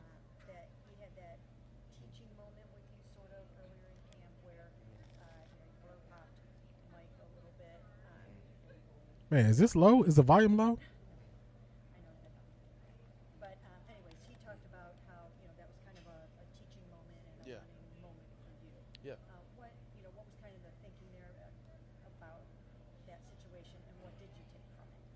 For me, it was just basically got to protect the team, got to protect your teammates. Even though you guys are out there competing, at the end of the day, we're not against each other. You know what I'm saying? So that's really the main goal, and that's what everybody has on this team as far as the vision is to go out there and win every football game and making sure your guys are healthy.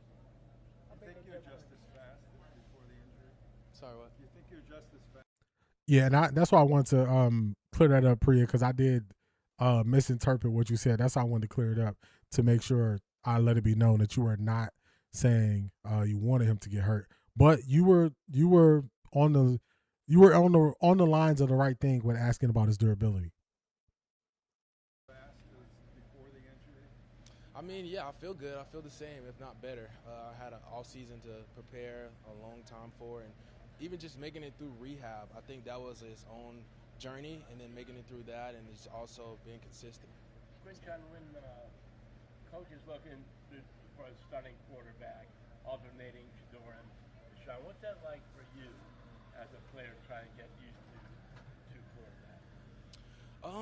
For me, I think I just embrace it because each and every one of those guys are different and talented in their own different ways. You know, just being able to adjust on the fly to whoever I'm going in on a specific drive and just, you know, tailoring my game to how they play and know how they communicate. So I think it's great.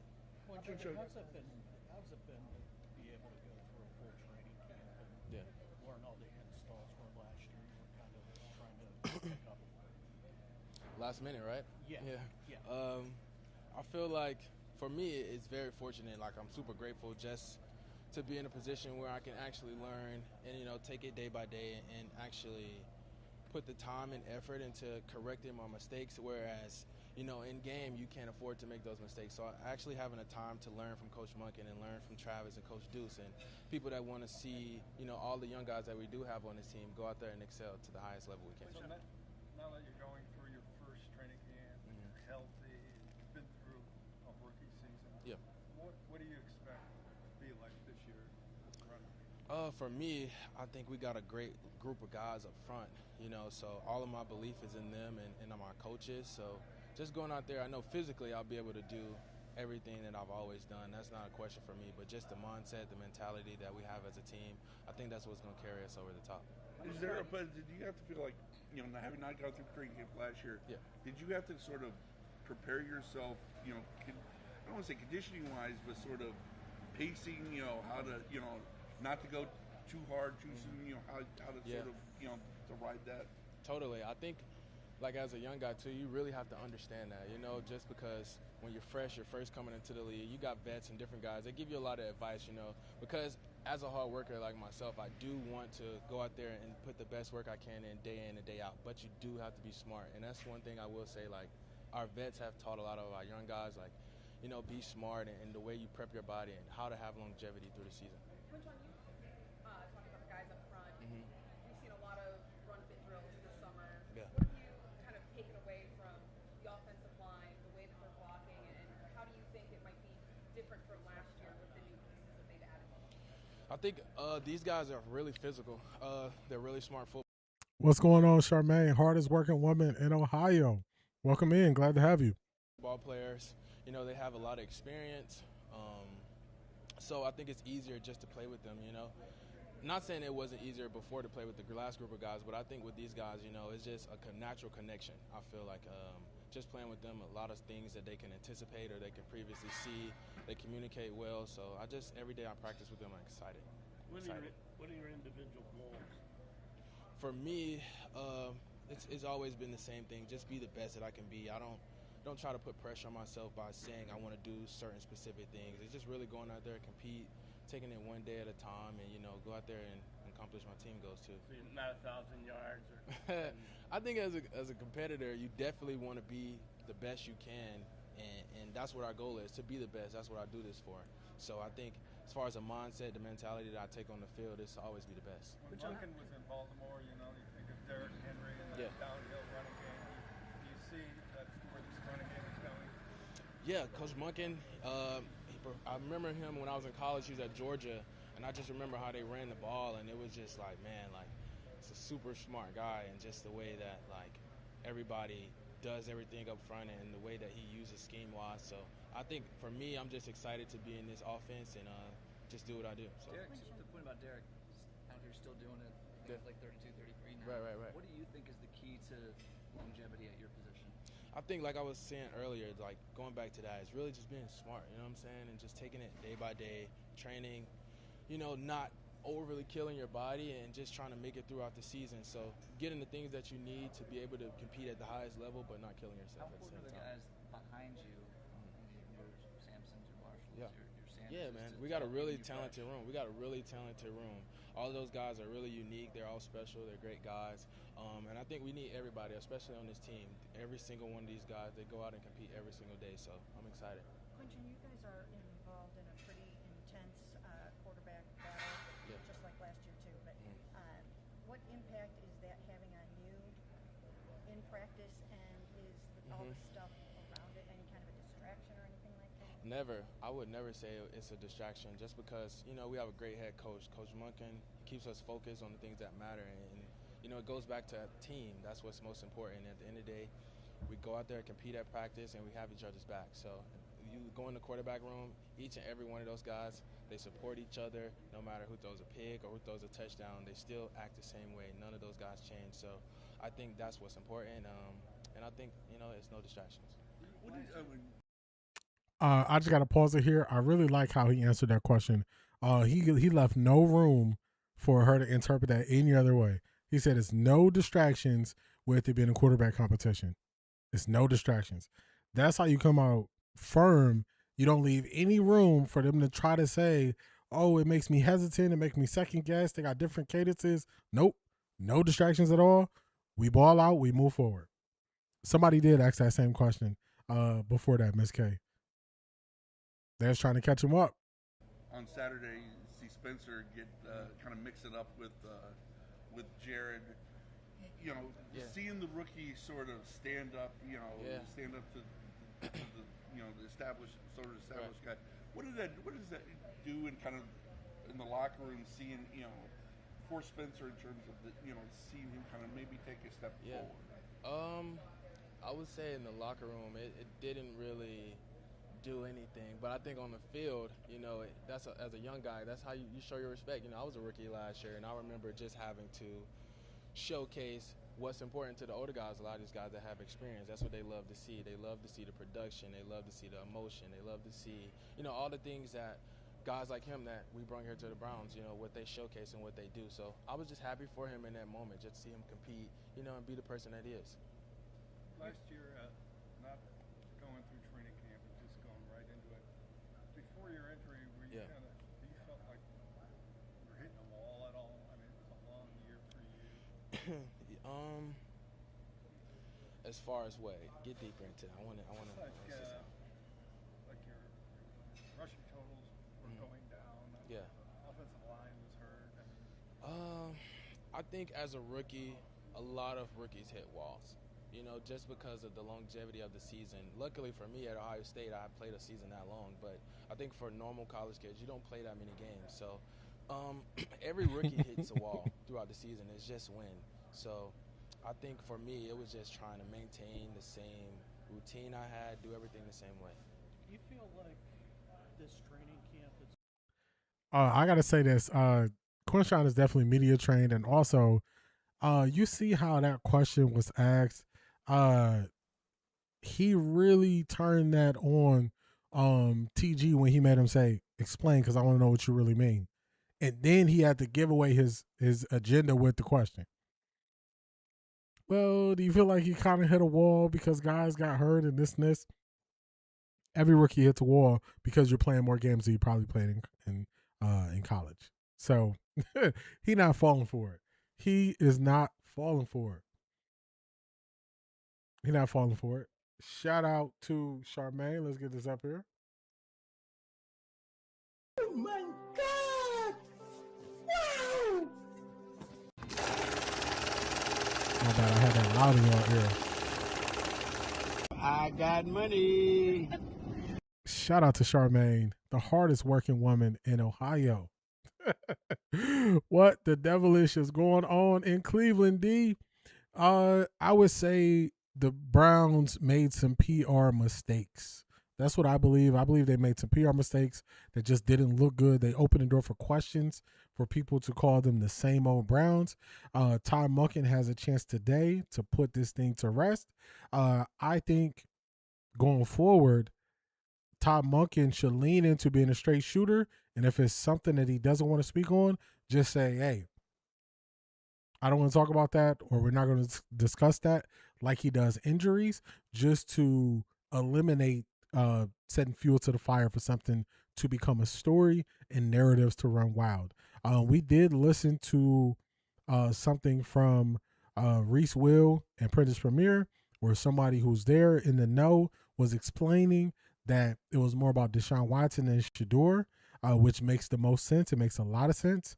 I've always thought that Deshaun would have to do something to change his throwing motion, to put less stress on his body. And it seems people are saying, I don't know if this is true, but it makes sense to me that Deshaun Watson has really been pushing himself physically, and that has been kind of the issue he's running into. So it makes sense to me. It checks out. So that's kind of the way I could summarize it for you. But glad to have you, and thank you for all your support. Shout out to Mofo. Also, I think shout out to Tessa, who also sent Jews earlier. I appreciate each and every one of y'all's support. All right, let's keep this thing rolling with the rest of the questions for Quinshon. It's the first time where you can be more relaxed and kind of operate on your own pace, because really, with that long season at Ohio State, you were behind in the combine process and everything. Right. Training camp last minute, the injury this offseason. Yeah. For me, it was just really having, like, I remember when we won at Ohio State, I literally only had like maybe 2 weeks to prepare for the combine. So everything was just so back to back to back and just like rapid pace. So now having the off season, like I said, and just the time to go out there and prepare, the time to go out there and try to execute plays to the most of my ability, and just really having a routine and sticking to it for real. So I like it, and I'm just excited for the season. Quinshon, another little thing that we kind of saw happen in practice, and then Coach addressed it the other day. It was just a minor thing, but I think it might show how you are taking initiative to show that that you're heading into your second year and you know what's going on or whatever. Anyways, it was when you and Deshaun were arguing over whatever happened on the cadence, and you both were kind of standing your ground a little bit. So I'm just wondering, kind of like what did you see in that regard? Actually, that was funny. Coach Monken thought it was hilarious. Not at the time, but later. But yeah, that was just a miscommunication. That just happens. It's in between plays. It's practice. That's what you go out there for, to correct those things. So in the game, you don't have to deal with it. So that's how. Pretty good. All right. Cool. Thank you, guys. Man, oh man, it's always gonna be the lead content creator who asks a certain style of question that kind of lead to something spicy, but Quinshon not falling for it. Props to him on how he handled it. We are a little behind. Let's see if we got anybody else up yet. Are we? We don't have anybody else up yet, so we're gonna wait and see for the next person that comes up. No problem, Charmaine. I got you. Deshaun will likely get majority of the reps to prepare for the Bears game, so it's also seeing if he can look healthy after rigorous camp. Can't do shots and bounce back for each practice. Test his recovery. Yeah. It's unfortunate if you still want to play the game that you love and your body is telling you like, hey, I probably can't do it to the level that I used to. That's unfortunate. That has to be a tough thing for a professional athlete to go through. I can't even imagine, just feeling like you almost can't be touched on the field because your athleticism is so good, and it goes back to like now you could be touched, people could catch you, where you used to be able to run away, you used to be able to break loose. So it's an unfortunate thing once the body starts to break down. She brought up when Deshaun and Quinshon had a disagreement on what was supposed to happen on a play in practice last week, and they end up having to go talk about it. She brought that up. She, of course, like her questions always open the door to something else. They always open the door to some mess. All of her questions. It's crazy. It is crazy. So y'all, this is something else. The Browns really set the internet on fire this weekend. So normally when we watch these Browns press conferences, the Browns might have 300-400 people in there. The Browns got 671 people waiting. They're waiting to hear what the top five are going to say. It's going to go up over 1,000 easy, it seems like, at this rate once Coach Monken get up there. So we're going to wait and see. We're going to wait and see. Wait and see.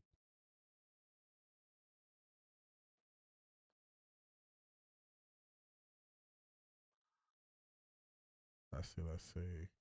I think Deshaun Watson probably wants to prove it to himself, having such bad luck with continuous injuries, and he's out of the window where peak athleticism can save him. He may not reach potential that he wants. That's possible. That is possible. Because I remember it was like, I think we were playing Detroit last year, and I was just talking about the type of quarterbacks that I like, and I would rule out a quarterback if a quarterback didn't have enough starts in college. If a quarterback was more athletic than they were like a pocket passer, those wouldn't be the type of quarterbacks I would go after. And it's because if they don't really learn how to be a pocket passer, that's just what teams going to use against them. So if teams are already going to use that against you, and then your combination of your body starts to break down, you just stuck in a rough spot. I mean, just look at what Anthony Richardson asked for a trade. They couldn't get any serious trade offers for him. And then now he's third string, and people are saying he might get released. Like, and he was a top 5 pick, I want to say, if I'm not mistaken. So, you really got to learn to be a pocket passer, because defenses are designed to take away what you want to do best, and then they're going to force you to do things you feel uncomfortable with, and you got to get to a point where you can beat them doing things you feel uncomfortable with.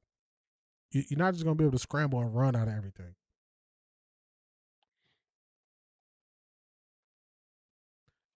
All athletic people go through the morphosis of I can't do that anymore hits them. I agree with that. Messy tabloid questions, nothing to do with football facts. Normally the coach started a press conference. Todd Monken's been going. He's been going last. He's been going at like 12:50. His has been scheduled to start. They've been doing like players, position coaches in either order, and then they've been doing Coach Monken at 12:50. No problem. Live gratefully. I bet the content creator comes out and directly asks if you lied to Monken, he will put her in her place once and for all. That would be crazy, but I can't put it past her, because remember last year she asked Stefanski if he was sabotaging Shador? What you think he gonna say? Yeah, I'm sabotaging. He never gonna say that. So it's just, they do stuff to say, I asked the question. Man, you don't get props for asking the question, especially a question that nobody, no coach in their right mind would answer. Joe Thomas did say he prefers a QB that operates in the pockets because you know where they'll be. That makes Shador more consistent for the new offensive line. I agree.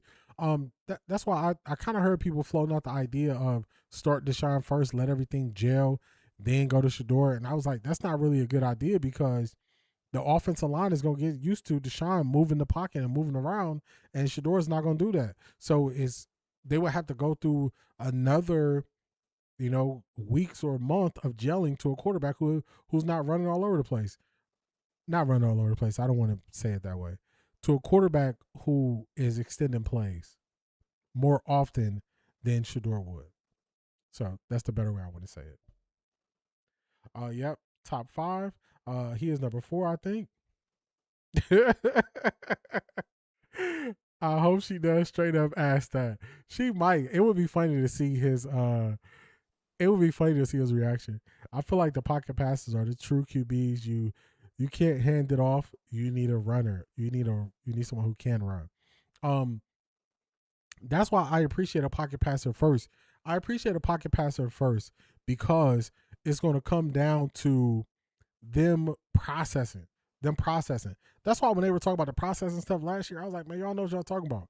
It's not all Shador has been doing is processing. So I didn't like that narrative last year, but that's why I prefer a pocket quarterback first.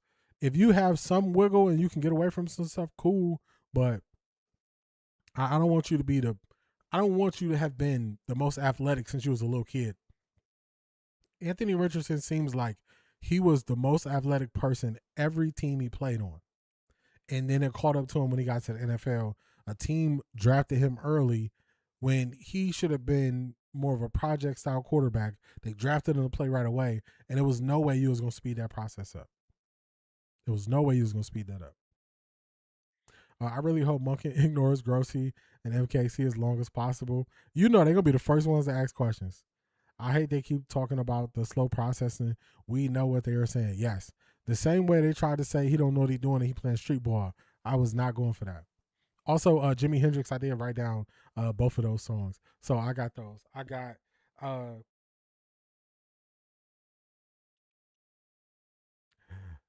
What You See Is What You Get, Me and Mrs. Jones by Dramatic. Is it Dramatica? I got Dramatica. So I did get those added to my list of songs to check out. A lot of the time, a running QB causes the line to look bad. Yep. That's when you get holding penalties because the defender can see where the quarterback is going and the offensive guy got his back to the quarterback. It's too much. No, let Deshaun and Janky play, please. I'm going to tell y'all, man. I just tell y'all when I got a bias to a situation. I want Deshaun to play versus Chicago. I want Shador to play at home versus the Bills.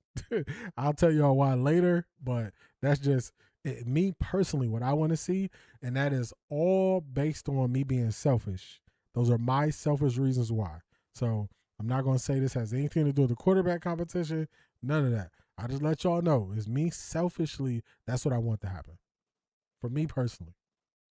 Yeah, because they decided they don't want pocket passes in 2025. Yeah, it's crazy that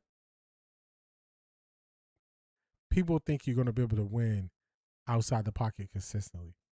Look at the Super Bowl. In the Super Bowl, majority of the time, Drake May didn't know where to go with the ball. He didn't know what they were doing on defense. He was just confused. He didn't know where to go. Then when they actually schemed up stuff, the dramatics. Okay, cool. When they schemed up stuff that was open, he wouldn't throw it because he was confused.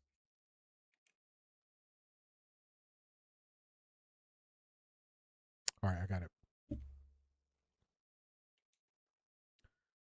Exactly, stats show that the super athletes have fallen short of the Super Bowl, especially now wins. Relying on their athleticism can't overcome top tier talent and doesn't prepare for worst case scenario. I agree.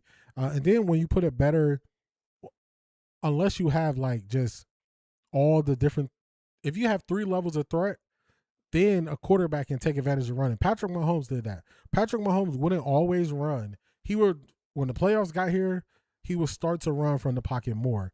And a lot of that was because they playing too high because they want to double Tyreek Hill. And then he also had that second level with Travis Kelce. So they would just turn their back to him and he would be able to take off and go. So you use it when you can take advantage of it, not lean on it. I don't know what kind of shoulder injury he had, but the shoulder is more complex joint as compared to a hip or knee. So he needs to be careful with that shoulder. He said his shoulder injury, like a year after he wasn't still healthy, his shoulder wasn't right. So that's what always led me to believe that the shoulder injury was the thing that was lingering. I don't know if it still hurts him, but it could just be he has to adjust how he throws the ball to be more consistent with how he throws. But he's thrown so many passes one way, it's going to take years for him to be able to change his throw motion.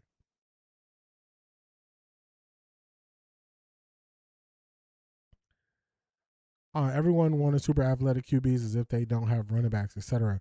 Running your QB just puts wear and tear that they often can't afford. I agree with that. The blueprint is the Seattle Seahawks. You don't even need top tier QB play. You can have top 15 QB play and win a Super Bowl with a stout defense and a good run game and a good offensive scheme. I agree. I think Shador is a lot faster than we saw last year. Deion understands the long-term game and emphasize training him as a pocket QB. That's always a long-time play. The quarterbacks who are still in the league who probably shouldn't be in the league anymore are pocket passers. That's why Phillip Rivers was able to come out of retirement. Pocket passer. Drake May overrated to me. He definitely didn't do anything to lead people to not feel that way after the Super Bowl. And he didn't even have the best games in the playoffs, but that's something that people just kind of skip past, but I didn't skip past it. The most he ever ran was last year, and we see how that ended up. I heard it is one that's never been seen in football. It is the type you usually see in baseball pitchers, I think, and often seen as career ending. It was highly unusual to see him run that much from game one. Yeah, speaking on Patrick Mahomes, you still see Deshaun dirt balls or inaccurate in camp now. Yeah, you do. He definitely looked so much faster during camp. I was impressed, excited. Yeah, speaking on Shador, he got to the Super Bowl in a single-digit snow game, right? Yep. And they beat a Denver Broncos team who didn't have their starting quarterback, who got injured at the very end of the game before the AFC Championship game. And he didn't look that good. He had a bunch of turnovers against the Texans. Like, if you really look at Drake May's run, he had a lot of turnovers against the Texans. He didn't look the best. Unfortunately, CJ Stroud probably played his worst game as a pro versus the Patriots. But he didn't do a lot against Denver either. It is a displaced fracture of the glenoid in his right throwing shoulder. Yeah, I looked into it a little bit, but I was like, man, I don't think I can. Josh Dobbs to Detroit, replacing Teddy Bridgewater. Wow. So everybody's saying that Shador to Detroit, they can let that go. I've been seeing a lot of Shador to the Jets, and I'm like, why is it always the Jets? Why the Jets always just come out of nowhere? All right, so they are, I don't know if we're getting another person. Are we getting somebody else before the coach, or is the coach just, I got it right on the screen unless I'm missing something here. Rivers coming out of tire was fun to watch. It was. It shows you that a pocket quarterback can, come in later and still try to do something. He couldn't just carry him. They called Drake May the schedule because he had the easiest regular season schedule. Yeah, this is when you're gonna be able to determine. This is when you're gonna be able to determine if Drake May is trajectory is going up or going down. They live in New York, D. Yeah, because I'm just seeing a lot of it like Shador to the Jets. I'm like, where's this coming from? The Jets, I mean, look, y'all, I showed y'all what the Browns has been as an organization historically over the years, but I don't think anybody would say the Jets have kind of been better than the Browns historically over that same window. So what are we doing? Shador not going anywhere, big dog. I know. I just find it funny that anything that happens, people start to say Shador to this team. I'm like, okay, if that's what you say.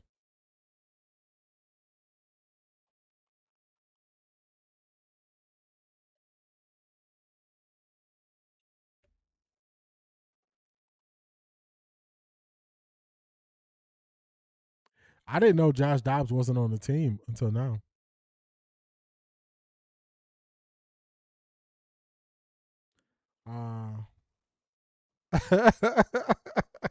Our Jizzle said it was not fun. I ain't buy no tickets to see no old man Rivers. He said I did not. Man, the Browns is stalling us out. Like, what's going on?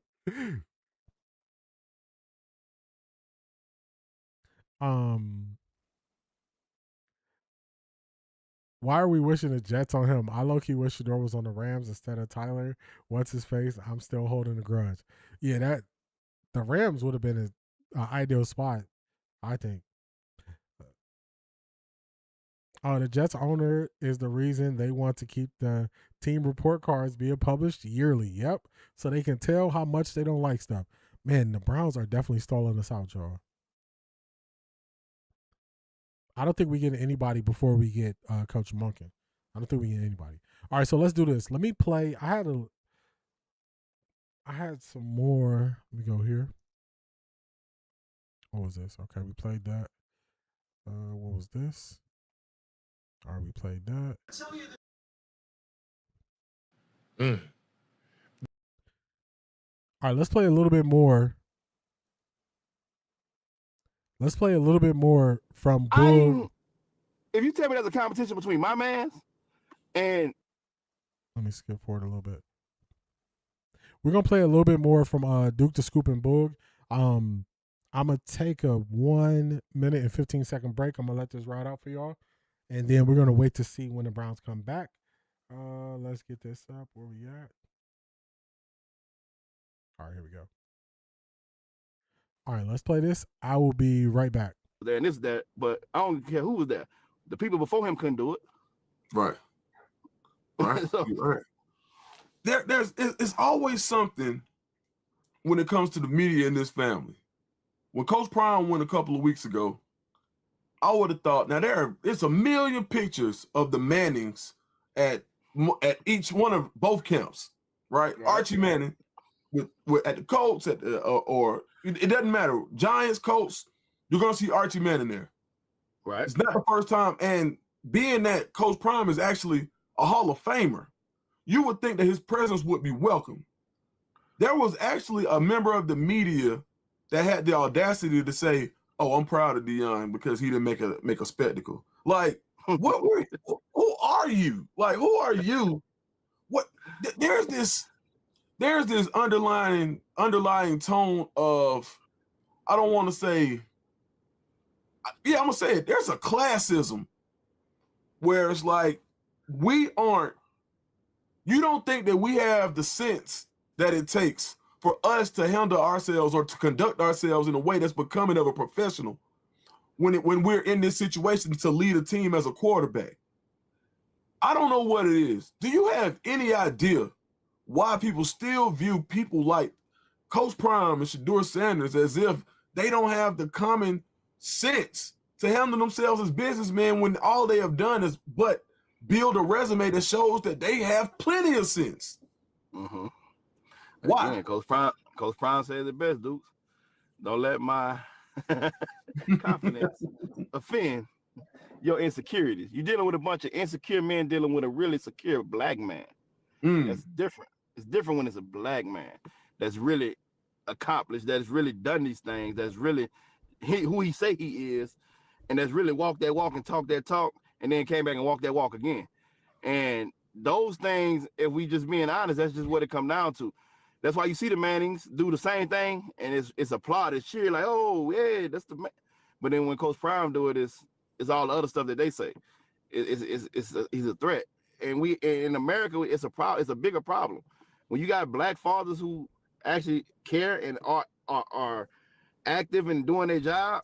That's a threat, because then you feel like that's when you get too many Shedeurs, too many confident men, too many confident young black guys, because your father taught you how to be confident and how to stand even when they try to break you and you still come out of the ash and the fire and you still standing. Those things that's a scary thing in America, bro. And then we just got to keep it real and just call it what it is. It's tired of not playing with that, you know what I'm saying? Trying to stay away from that line of what it really truly is, because it's nothing different. Again, you've seen the pictures. I'm not speaking on nothing. I'm not making nothing up. These pictures out there publicly. Right. Like, we've seen the Mannings huddled up together in uniform on site. Coach Prime come there, just be a father, do his thing, stay out of the way. It's blown out of proportion. At the end of the day, it's only one difference, and we know what that difference is, bro. Right. Yeah. I mean, we know what the difference is. How important is it for Shedeur to maintain? Let me pause this. Boog is so true, and we got confirmation of this last week when we heard Sando talk about NFL executives don't like how he carries himself and doesn't like how he goes about his business. Now, they can't point to anything where he was in trouble, he did anything illegal, or anything like that. They don't like how he goes about his business. Now, I don't care to convince them to like him. My only thing would be, give me examples of what you don't like. That's all. That would be my only question. Give me examples of what you don't like so you can put your foot in your mouth. Because I believe they're using things you can't quantify because they really just don't like him. That's what it is. And I said this, I think it was 6 or 8 months ago. I said, man, this is going to sound crazy, but the people who don't like Shedeur, their best option is to just say, not my cup of tea. Not my style of guy. That was their best option. Otherwise, you twisting yourself in a pretzel trying to explain why you don't like him, and you're blaming it on stuff there where it doesn't make sense. I don't like how he handles his business. Which part? Which part of his business don't you like? Give me some examples. No examples? Got it. Got it. So you just don't like him. Just say you don't like him. Say you don't like him, and then you can move forward. I agree. They don't have any examples. They don't. I was also thinking, why would Monken ever want Arch? That would mean he loses control to the Mannings and could even be replaced by family for a head coach. Yeah, that I don't know if you want to. I have not seen enough from Arch Manning for Arch Manning to be projected to be a top 5 pick. I have not seen enough. When I watched Arch Manning all last year, I was like, man, he needs a lot of reps. He needs a lot of reps. If he is pushing himself now, how is he going to get through games where he would get hit? I agree with that. Meanwhile, a certain QB in New York is what they claim to is. I agree with that. Let's check. Are the Browns back yet? It's 12:44. Let's see if the Browns got anybody else for us. I'm telling you, the Browns are. All right, so they ended that one. Let's do a quick refresh. All right, they're not live again. So we got Quinshawn, and it seems like we're not getting anybody until Coach Monken goes live. Let me double check. Sometimes on X, the Browns go live.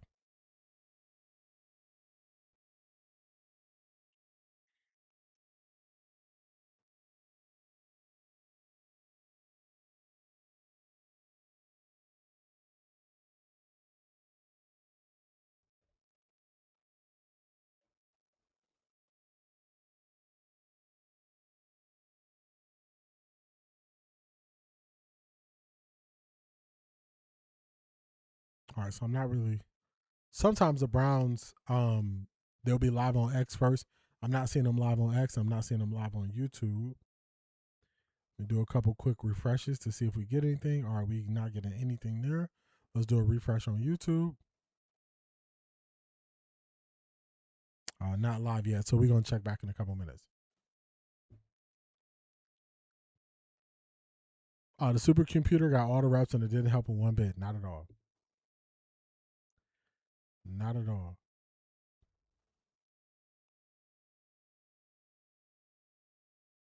Was Arch redshirted? I don't remember if he was.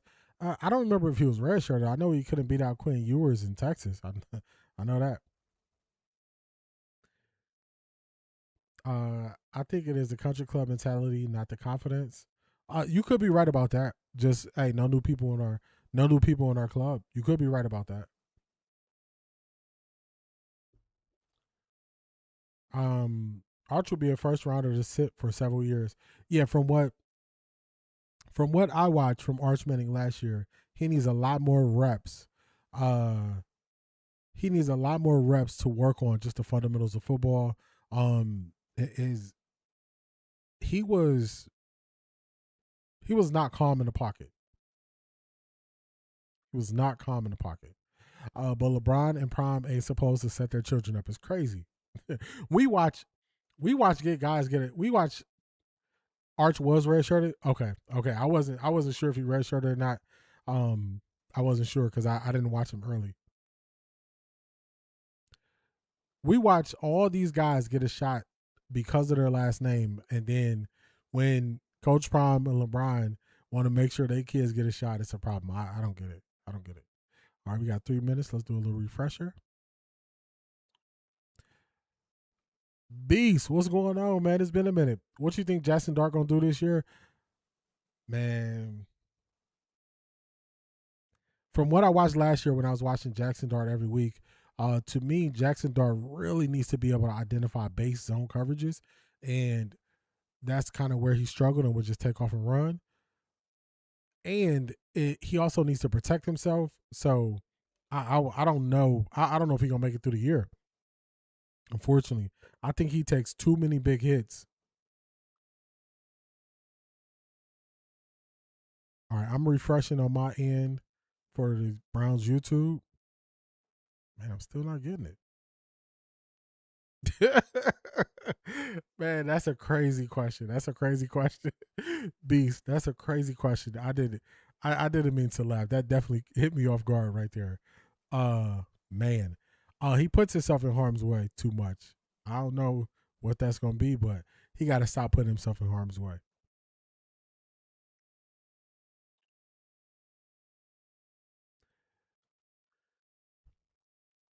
So I'm refreshing to see if we can get the Browns going. It's still not live. Let me double check X, see if I can catch them live over there. Okay, so they're live on X.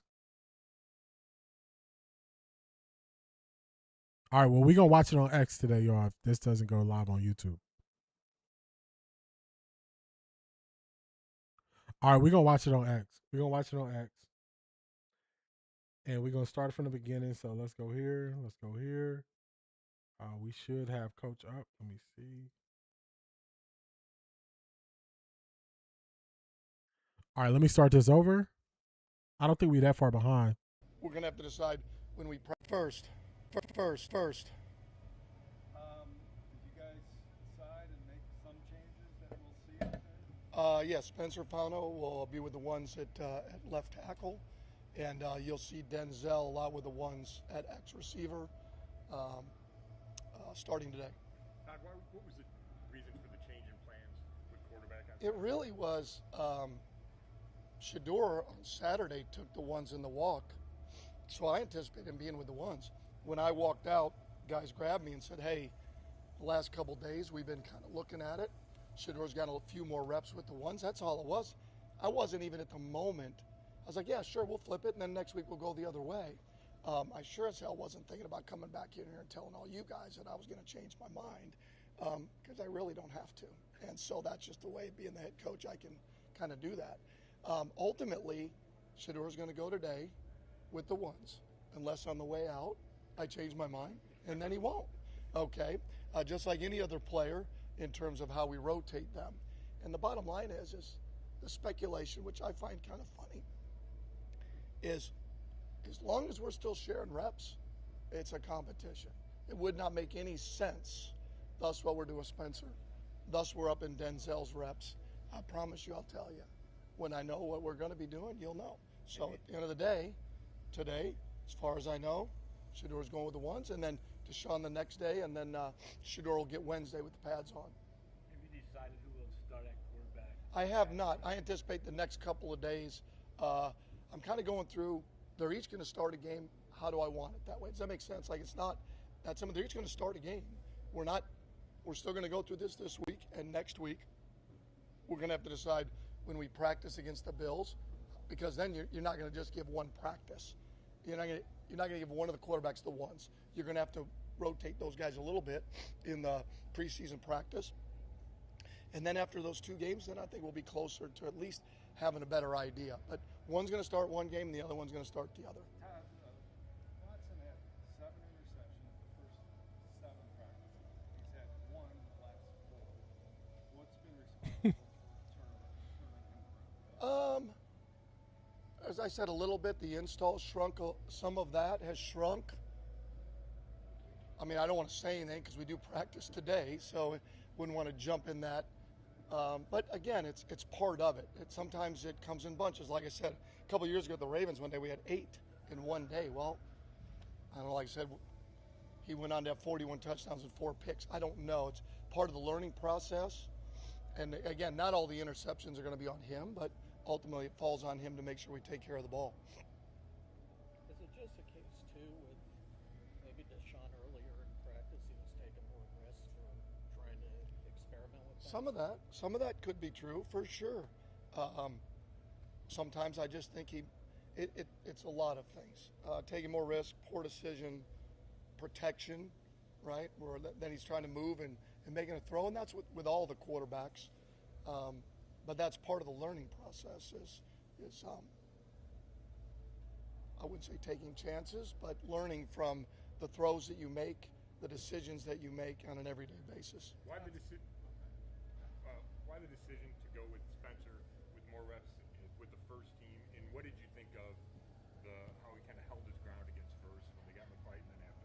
Well, we were already leaning that way, and then Saturday solidified it. What did you think of him not backing down at first? Took him down. Saturday solidified it. So you like? Yeah. So I'm gonna pause him for a second here. He did say, "I'm the coach. I can change my mind," and I think that's perfectly fine. He wasn't going to come back and tell people. I would have liked him to not kind of joke around. I would like him to not joke around with it. I would like him to be more firm with it. Yeah, I would like him to be more firm with just saying, "Hey, this is what it was. This is what happened."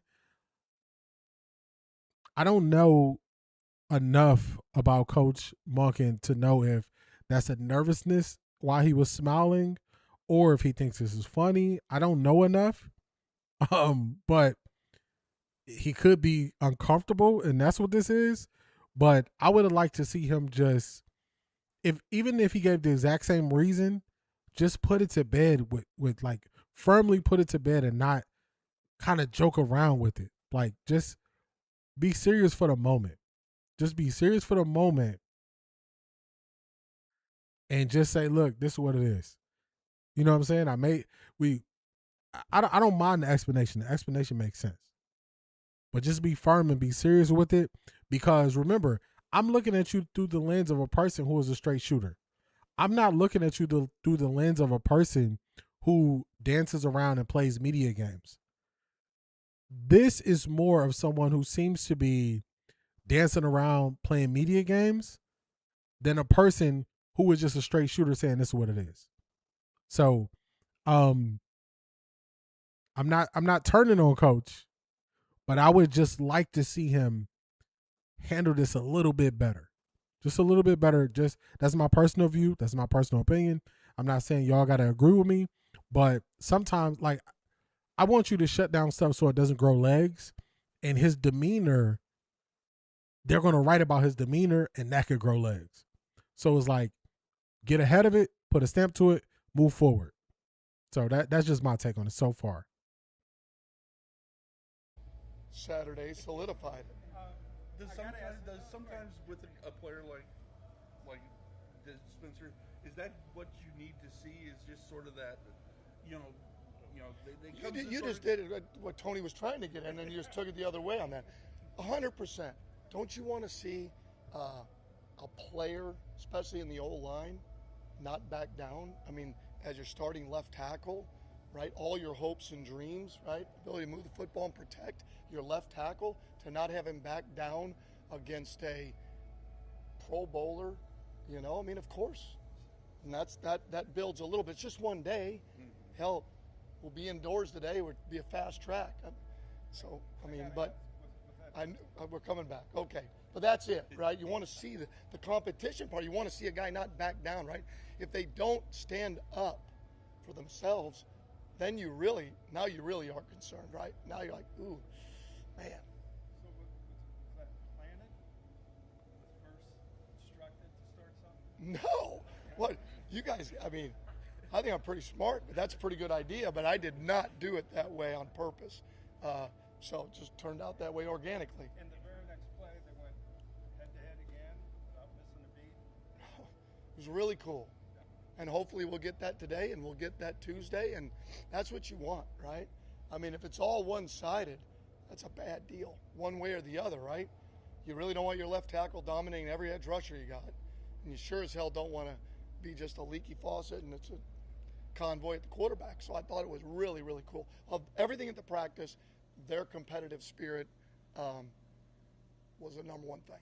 Along with, and I know we were beat up on defense, inside and at corner, but just the way we functioned offensively, irrespective of who was out there quarterback, they were better. We had one delay game where we're taking too much line. That was Deshaun. So it was like, okay, so it just felt better. Now, we'll see how it goes today. Every day's different. Todd, understanding that some of that, the scuffles and some of that's going to come with the territory this time of year, especially, you're saying you like some of that in your practices, but how do you kind of balance, like, what's the right amount of that in a practice where you get that competitive spirit shown, and where it kind of boils over those two thought we were on the ground too much. I told the team that. We had a chip that, Isaiah was off balance, and we're not going to do that to our guys. And there were times we, on the sideline, Nate, tried to make a play and kind of fell down into the group on the side, or some of the contact down the field. I like it. I want us to be aggressive, but we got to take care. Brown's got to take care of Browns. I mean, that's just the way we've got to do it. But knowing that it's competitive, right, and try to stop ourselves at times from getting emotionally hijacked. I can be that way in our players in the moment to do something that we regret later. So, Todd, when you watched the film yesterday and went over everything, did you come away with sort of the feeling that the quarterback competition is still sort of even Steven and anybody can still run away with this thing? Well, run away is a stretch. Okay.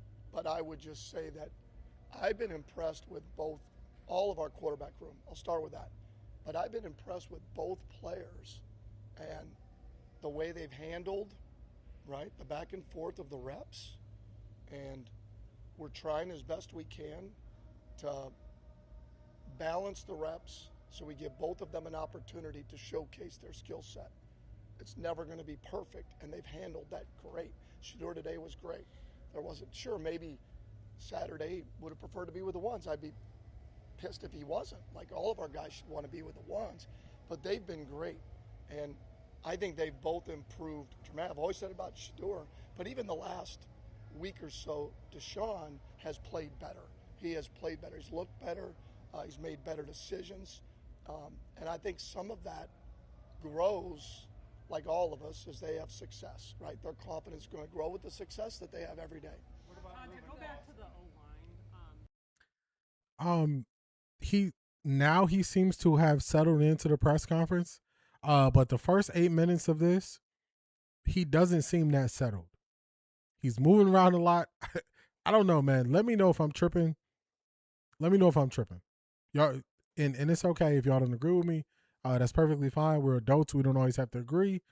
Man, he's moving around a little bit too much. His words don't seem as firm as they were previously. So I don't know.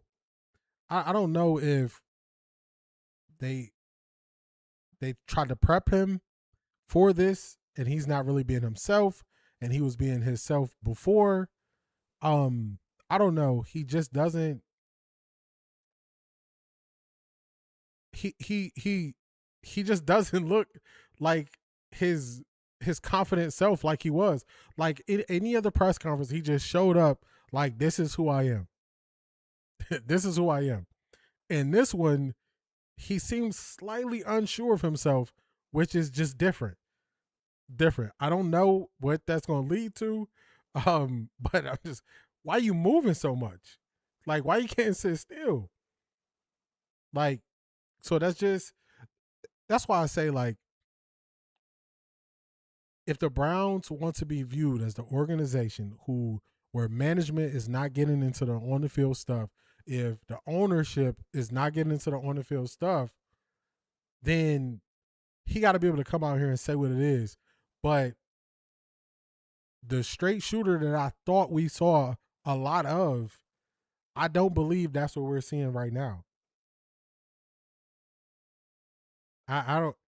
I'm not seeing it, and I tried to watch a decent amount of it. It was at this moment he knew he messed up. I tried to watch a decent amount of it to just say, man, don't jump to conclusions, watch and see what it is and all these things. But I'm like, man, why he so fidgety? Why he, you know what I'm saying? Like, you're not losing your job or anything like that. You could have just came out with a statement before the questions came to settle yourself and just said, hey, I know it's been a lot of questions about this over the weekend. This was my decision. This is what I decided to do. I changed it. I can change my mind as the head coach and move forward. That would have been cool. And then nobody asked you questions about it. But y'all know how I feel about the Todd father. I gave this man a nickname and everything, but he just seems different. So it could be that somebody talked to him. Somebody talked to him and was like, reel it in or something. You know what I'm saying?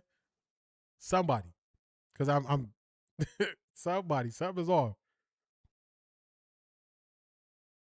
I think I'm trying to be open to the idea. It's not about ownership pushing Deshaun as much as him trying to cover for those doubts. That could be it. That could be he's putting himself in the way to take it off of ownership meddling or something. Y'all know I told y'all the whole time. I said, look, man, he got a chance to just put this to bed and then we can move forward. But I just had to tell y'all how I was feeling at the moment. How I was feeling at the moment, bro, why you moving so much? So, maybe it's me, but his energy has changed, something a little off. So that was the message that KC told me to look to earlier. Yeah, so I think he is just frustrated he has to do this presser. There was a lot of internal conversation happening before this. Yeah, it had to be.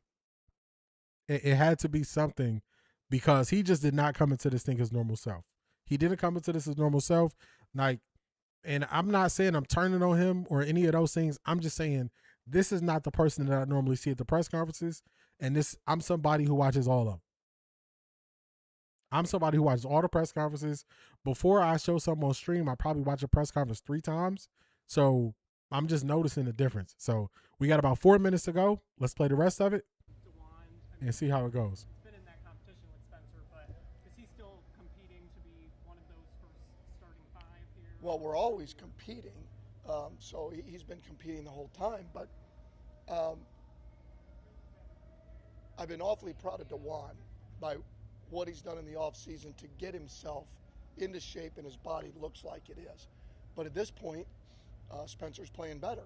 Now, once that happens, you're not only competing to try and, hey, maybe I could, if something happened, be the right tackle. Maybe I'm still competing there. And yet you're also competing like, all right, once that happens, I'm competing for a roster spot. That's what you're doing at that point. Once you get to that point, I'm like, okay, I better compete my rear end off to get a roster spot. When you end up rotating then with your 2s, now you're fighting to make the team. What about Boston going to the first team? Why was that decision for Boston? He's made a bunch of plays. I mean, I've seen it. You've seen it. He's made a bunch of plays. And we want to move Jerry around. I think Jerry is best when he's on the move. I think he's at his best when he's on the move. He's elite. He can separate. And I think Denzel has shown, hey, when you're into the boundary, I think you make contested catches. A lot of your 3-by-1 stuff may go there. So it's like, it's not final. It's just we want to see where we're at with that mix. We want to get KC more involved because what we've seen.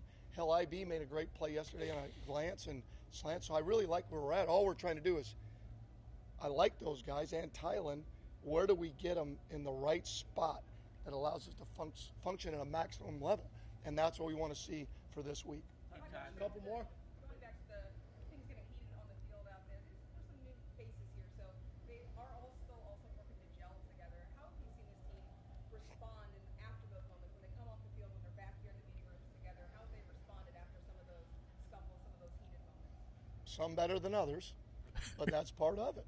You know, sometimes it takes 5 minutes, sometimes it takes an hour, right? Any emotional, right, moment, scuffle, argument, right? We've all had them. Sometimes it's 5 minutes, I'm sorry. Sometimes it's an hour, I'm sorry. Sometimes it's a day, it's 2 days, 3 days, and you're still not talking to your significant other, and it's like, shit, better clear this up. That's the way life works, right?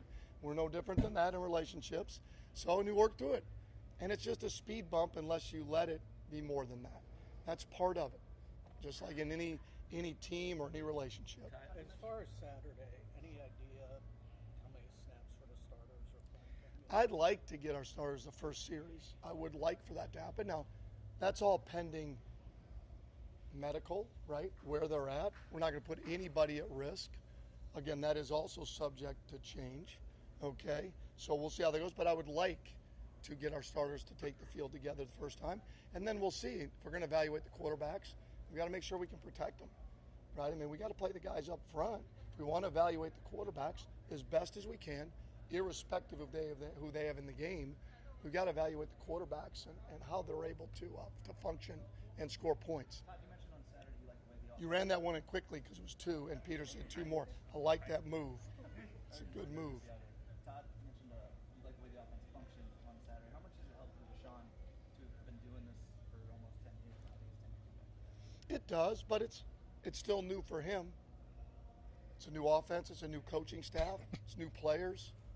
Hasn't really played a lot of football over the last however many years it's been.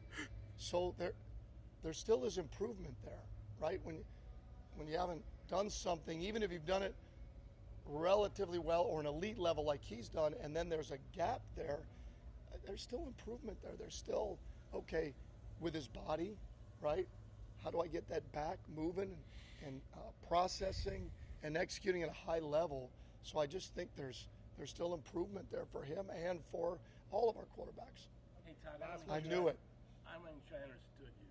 When Mary Kay asked if they're even Steven, and then you mentioned that Deshaun's is better. Hold on. What was that? So that's what I'm asking. Were you saying, I said Deshaun's better? Were you saying that he's gotten better since camp, or that he's better than Shador? I want to make sure. I don't think I threw in there that he's better than Shador. I'm not sure I went that far, but I appreciate you trying to trap me in that shit. I'm not. I'm trying to make sure I would just say in general that they've all gotten better, and you've seen it. You guys are out there. You don't see the tape. That doesn't mean you see it, right? Did we look better? Yes. Were there a lot of reasons for that? Yes. End of installs. Some banged up defensive players, right? That helps that. You're gonna be able to function better, right? You just are. Our operation was better. Our cadence was better. For the ones we jumped off sides, we got the defense to jump, which is part of it. Those are all little pieces that you just keep trying to stack. And I thought both played really well. I mean, after the first series that Deshaun went, Shador went in there and held a glance, ripped 3 or 4 throws and was confident, had a good base underneath him, got the ball out. Like it was fun to watch, irrespective of the defense, just the decision making. And so, no, I wasn't saying he's better. Each of them are better at certain things than the other. That's just the way it is. All players have certain skill sets that they do, and they're all trying to maximize their strengths and minimize their weaknesses. That's what we're trying to do with every player. Thank you. That was it. All right.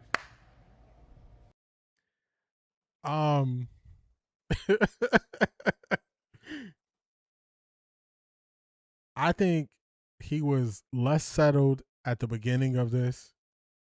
He was less settled. Then towards the end, he got settled in. So some of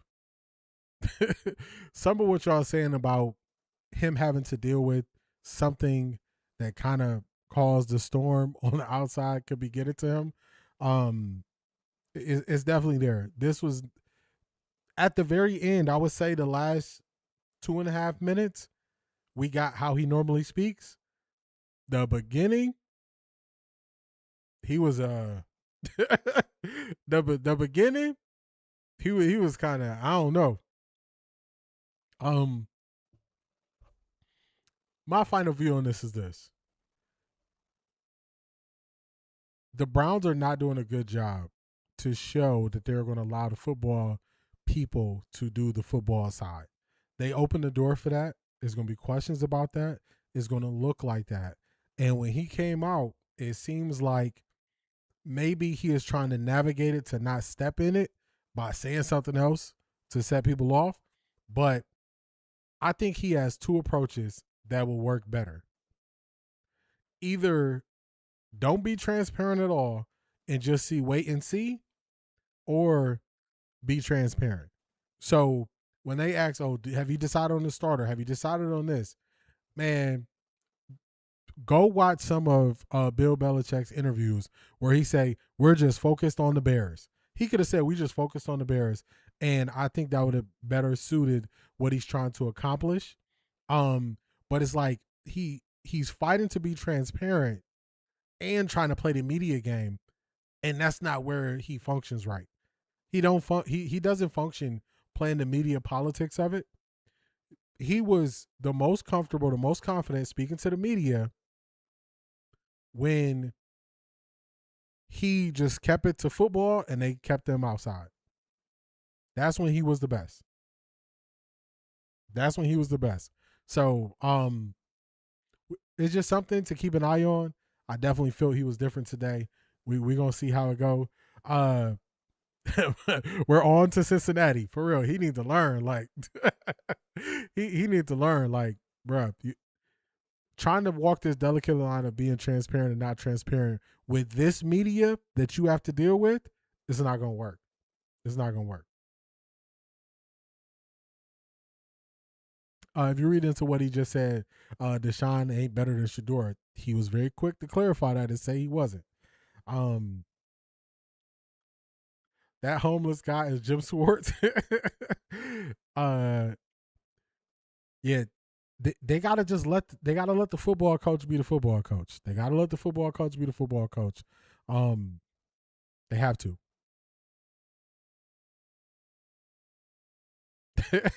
Not the homeless guy or the chatbot.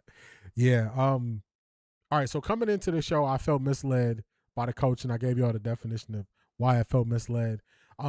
After watching Coach go through this, I think for whatever reason he looked unsettled for a lot of it, which is something I'll remember. I don't think I'm at the point where I'm fully holding it against him, but this is definitely something that I'll remember. I'll bookmark it. I won't forget how he's acting or was acting at the beginning of this. Towards the end of it, he did try to clean it up. So I'm still waiting to see, let it play out. But I just wish he would say the things that don't give away anything in the competition. Just say, this is going to be our starter week 1. This is going to be our starter week 2. And roll with it. Like, he can also say, I want to play them one series. I remember David Canales, the head coach of the Carolina Panthers, he laid out the whole plan of what he was going to do during the preseason, because the preseason is just to go against somebody else and to work to get better. So instead of just trying to play the vague and dance around the game, man, you already telling us that one is going to start one game, one going to start the other. Make the decision. Rep them this week like this is them going into a game, and then just do the opposite next week, and that's the cleanest way to do it. But trying to still play the vague and try to be transparent, it's not working. Trying to do both is not working. Did you say Watson is better? Whoa. Hold my coffee, Bug. You got me jacked up. I read between those lines. Would you, in coach's position, let everyone know that Ask G's chatbot running the back office? Man, I just think he just needs to say, look, man, this is what it is.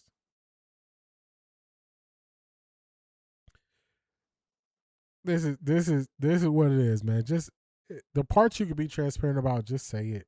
Just say it. The same way he came up and said, Spencer Fano is moving to the ones and Denzel Boston is moving to the ones. Now, he tried to clean it up and say they can move Jerry around, but then by saying he can move him around, he never said we're going to use Jerry in the slot. So the same way you just made that clear, you could do the same thing. Don't create additional problems or don't create additional points that this media can scrutinize. Don't because this is not the regular media. We know this is not the regular media, and you know this is what you're dealing with. You've dealt with them accordingly. Them not being the normal media for majority of this until this snafu, and now with this, you just don't fall for the trap of playing the media game. Don't fall for that trap. Don't fall for it. So that's that's my full long-winded take on this. Monken was sweating. He did not look comfortable today. He didn't. He was moving around a lot. Let's do this. I think the second question. So we're not gonna rewatch the whole thing, but just check this out, y'all. First. Did you guys decide and make some changes that we'll see out there? Yes, Spencer Fano will be with the ones at left tackle, and you'll see Denzel a lot with the ones at X receiver starting today. Todd, what was the reason for the change in plans with quarterback? It really was. Okay, now this is the question. I'm only gonna play his response to this question. I'm only gonna play this one response because this is why we're here. Let's go. Shedeur on Saturday took the ones in the walk, so I anticipate him being with the ones. When I walked out, guys grabbed me and said, hey, the last couple days we've been kind of looking at it. Shador's got a few more reps with the ones. That's all it was. I wasn't even at the moment. I was like, yeah, sure, we'll flip it, and then next week we'll go the other way. I sure as hell wasn't thinking about coming back in here and telling all you guys that I was going to change my mind, because I really don't have to. And so that's just the way, being the head coach, I can kind of do that. Ultimately, Shador's going to go today with the ones, unless on the way out I change my mind, and then he won't.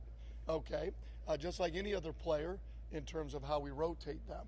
And the bottom line is the speculation, which I find kind of funny, is as long as we're still sharing reps, it's a competition. It would not make any sense. Thus what we're doing, Spencer. Thus we're up in Denzel's reps. I promise you, I'll tell you. When I know what we're going to be doing, you'll know. So at the end of the day, today, as far as I know, Shador's going with the ones, and then Deshaun the next day, and then Shador will get Wednesday with the pads on. Have you decided All right, so that's yeah, so just going back to it. I'm making it clear, I'm not turning on Coach, but he's definitely, it's like an internal tug of war to me. And the crazy thing was, he said the right thing in his response. His response was cool. That's what I assumed it was, but he went on and did additional explaining, and just moving around, and it's like, stand on it. Stand on it. Did Judy get demoted? That's how I heard that, Q. That's how I heard that. I heard that like Denzel Boston is going up to be the X, which was Jerry Judy's spot, and get more reps. And Fano is going to get more reps to be the one at left tackle. So I thought that was a bigger thing that came from this. But I think he can explain more that way he explained it. It seems like he's trying not to step in and thinking about what he's saying, when other times it seems like he's just naturally saying what's on his mind. So I think that's part of the difference I'm noticing. Coach already told them that he has until before the first game of the season to choose QB1. The owner and AB co-signed. I agree with that. His element is being a straight shooter. This ain't him. Facts. Yeah, he wants to just shoot it straight. He want to shoot it straight. I think him reiterating Deshaun is not better said plenty. Going against his own personality is probably uncomfortable. There will be an adjustment, especially this ownership, says Cleveland media. I agree with that. This explanation is valid. I think we got to chill a little unless he pulled that again today. I agree with that. The reporter trying to get him to say Watson is better just show how negative the Cleveland media is towards Shador. I agree with that. Changing your mind. The fans will riot if 2 doesn't go with the ones today. Yeah, you can't do this twice, man. You cannot do this twice. You can't do this twice. Yes, it does sound like Judy has been demoted. Jerry Judy. There was even inflection in his voice too. I agree. Boston definitely wide receiver 1. Sounds like Shador might be playing in Chicago. I told y'all. I really, because I'm selfish. I want Deshaun to start first, and I want Shador to start in Cleveland. I don't want Shador to play Chicago. I don't really mind who he plays when, but I just would prefer Shador play in Cleveland. He got y'all drinking that red juice like Jim Jones. No. No. Wait a minute. It's not my birthday, but I've got the biggest president of all. Jessica might demote it. Yes. Yeah. He hasn't looked better. Judy hasn't looked better than Denzel Boston. He hasn't looked better than Casey Concepcion. And he kind of hasn't looked better than Isaiah Bond if you look at what Isaiah Bond did at the end of the week. So, hey, that's what I want to see. You show me it's real by people moving up and down in the competition. That shows me it's real. That shows me it's a real competition. The part where he said, as far as I know, stands out to me for some reason. Am I tripping? I don't think you're tripping. I think they opened the door for us to really dissect what is being said to us. Soon, wide receiver 6, not wide receiver 6. Down goes Judas. Based on what he said, do y'all think Shedeur is going to play in Chicago? I kind of don't understand how he would not, unless they're going to play. Like, are they? I don't know. I would like to know how he's going to do the reps. So if he's saying the starter is going to play one series, are you going to then just, skip the one of the two that doesn't start and then play one of them the rest of the first quarter, and then like Dylan play into the second half, and then Taylor Green get the fourth quarter when you haven't been giving no reps? Like I would like to know how he's gonna do that. So I'm not sure who's gonna play in Chicago. I'm not sure how he's gonna do it. Felt like he was uncomfortable because he wasn't fully truthful. He's covering. Sounds like when he left the podium saying Shedeur was getting the one, somebody told him, no. Yeah. You go, Shedeur get the ones. No, he not. Yeah, okay. Accountability, I love it. Something the previous guy wouldn't do, he would not. I want Deshaun to play in all preseason games so he can show he is not ready for prime time. Shedeur will start at home. If not, they will boo Deshaun off the field. That's kind of how I look at it. Also, I think they're trying to give Deshaun more time to get it together. It could be true. Jessica now throw up them fours. I think the front office wants to test that out. I'm absolutely lost of words. Judy demoted and QB competition is real. Completion is real. That's what it seemed like. I think Watson gonna play in the shot rack and 2 in Cleveland because the Bulls gonna rain down otherwise. I agree with that, Buck. He hasn't looked better than I expect. QB1, 50%, QB2. Quarters 2 and 3, 25 each. Green only seen him game 3. Yeah, I'm curious how they're gonna do it. I want to see that. We're gonna watch this thing play out. We're gonna see how it go. That's how it went. That's how it went. He basically said, I said what I said because I'm the head coach. I can change my mind if somebody bump into me and tell me to change my mind. So we're gonna see. I believe both will get reps with the ones in the same games in the preseason. Yeah, I would like to know more about that. Based off the clip from Cleveland media that Zed said earlier, I think Shedeur will play against the Bears. If not, why not show Deshaun in the video? Cleveland Browns is so dysfunctional. Yeah, I think they opened the door.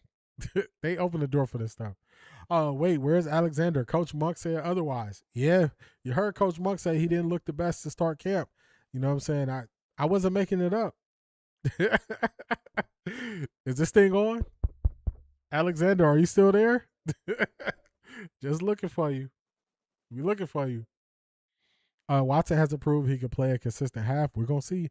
They don't want to play with people money because they $6 tickets are real. Hey, I'm a long-time Browns fan. I just seen more $6 tickets in my life than I'm even willing to share with y'all. Hope Shedeur balls out this practice, but we are going to put this misstep in the past. Coach is learning the media as a head coach. I agree with that too. He is definitely learning. So, hopefully he just handled things better moving forward. Hopefully he does. Hopefully y'all enjoyed this thing. This is another good one. It's been fun.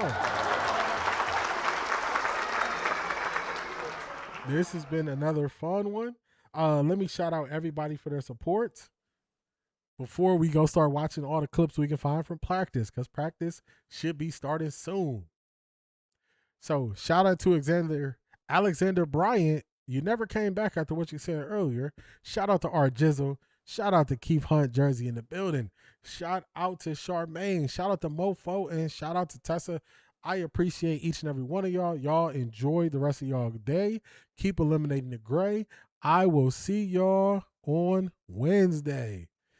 Peace, everybody.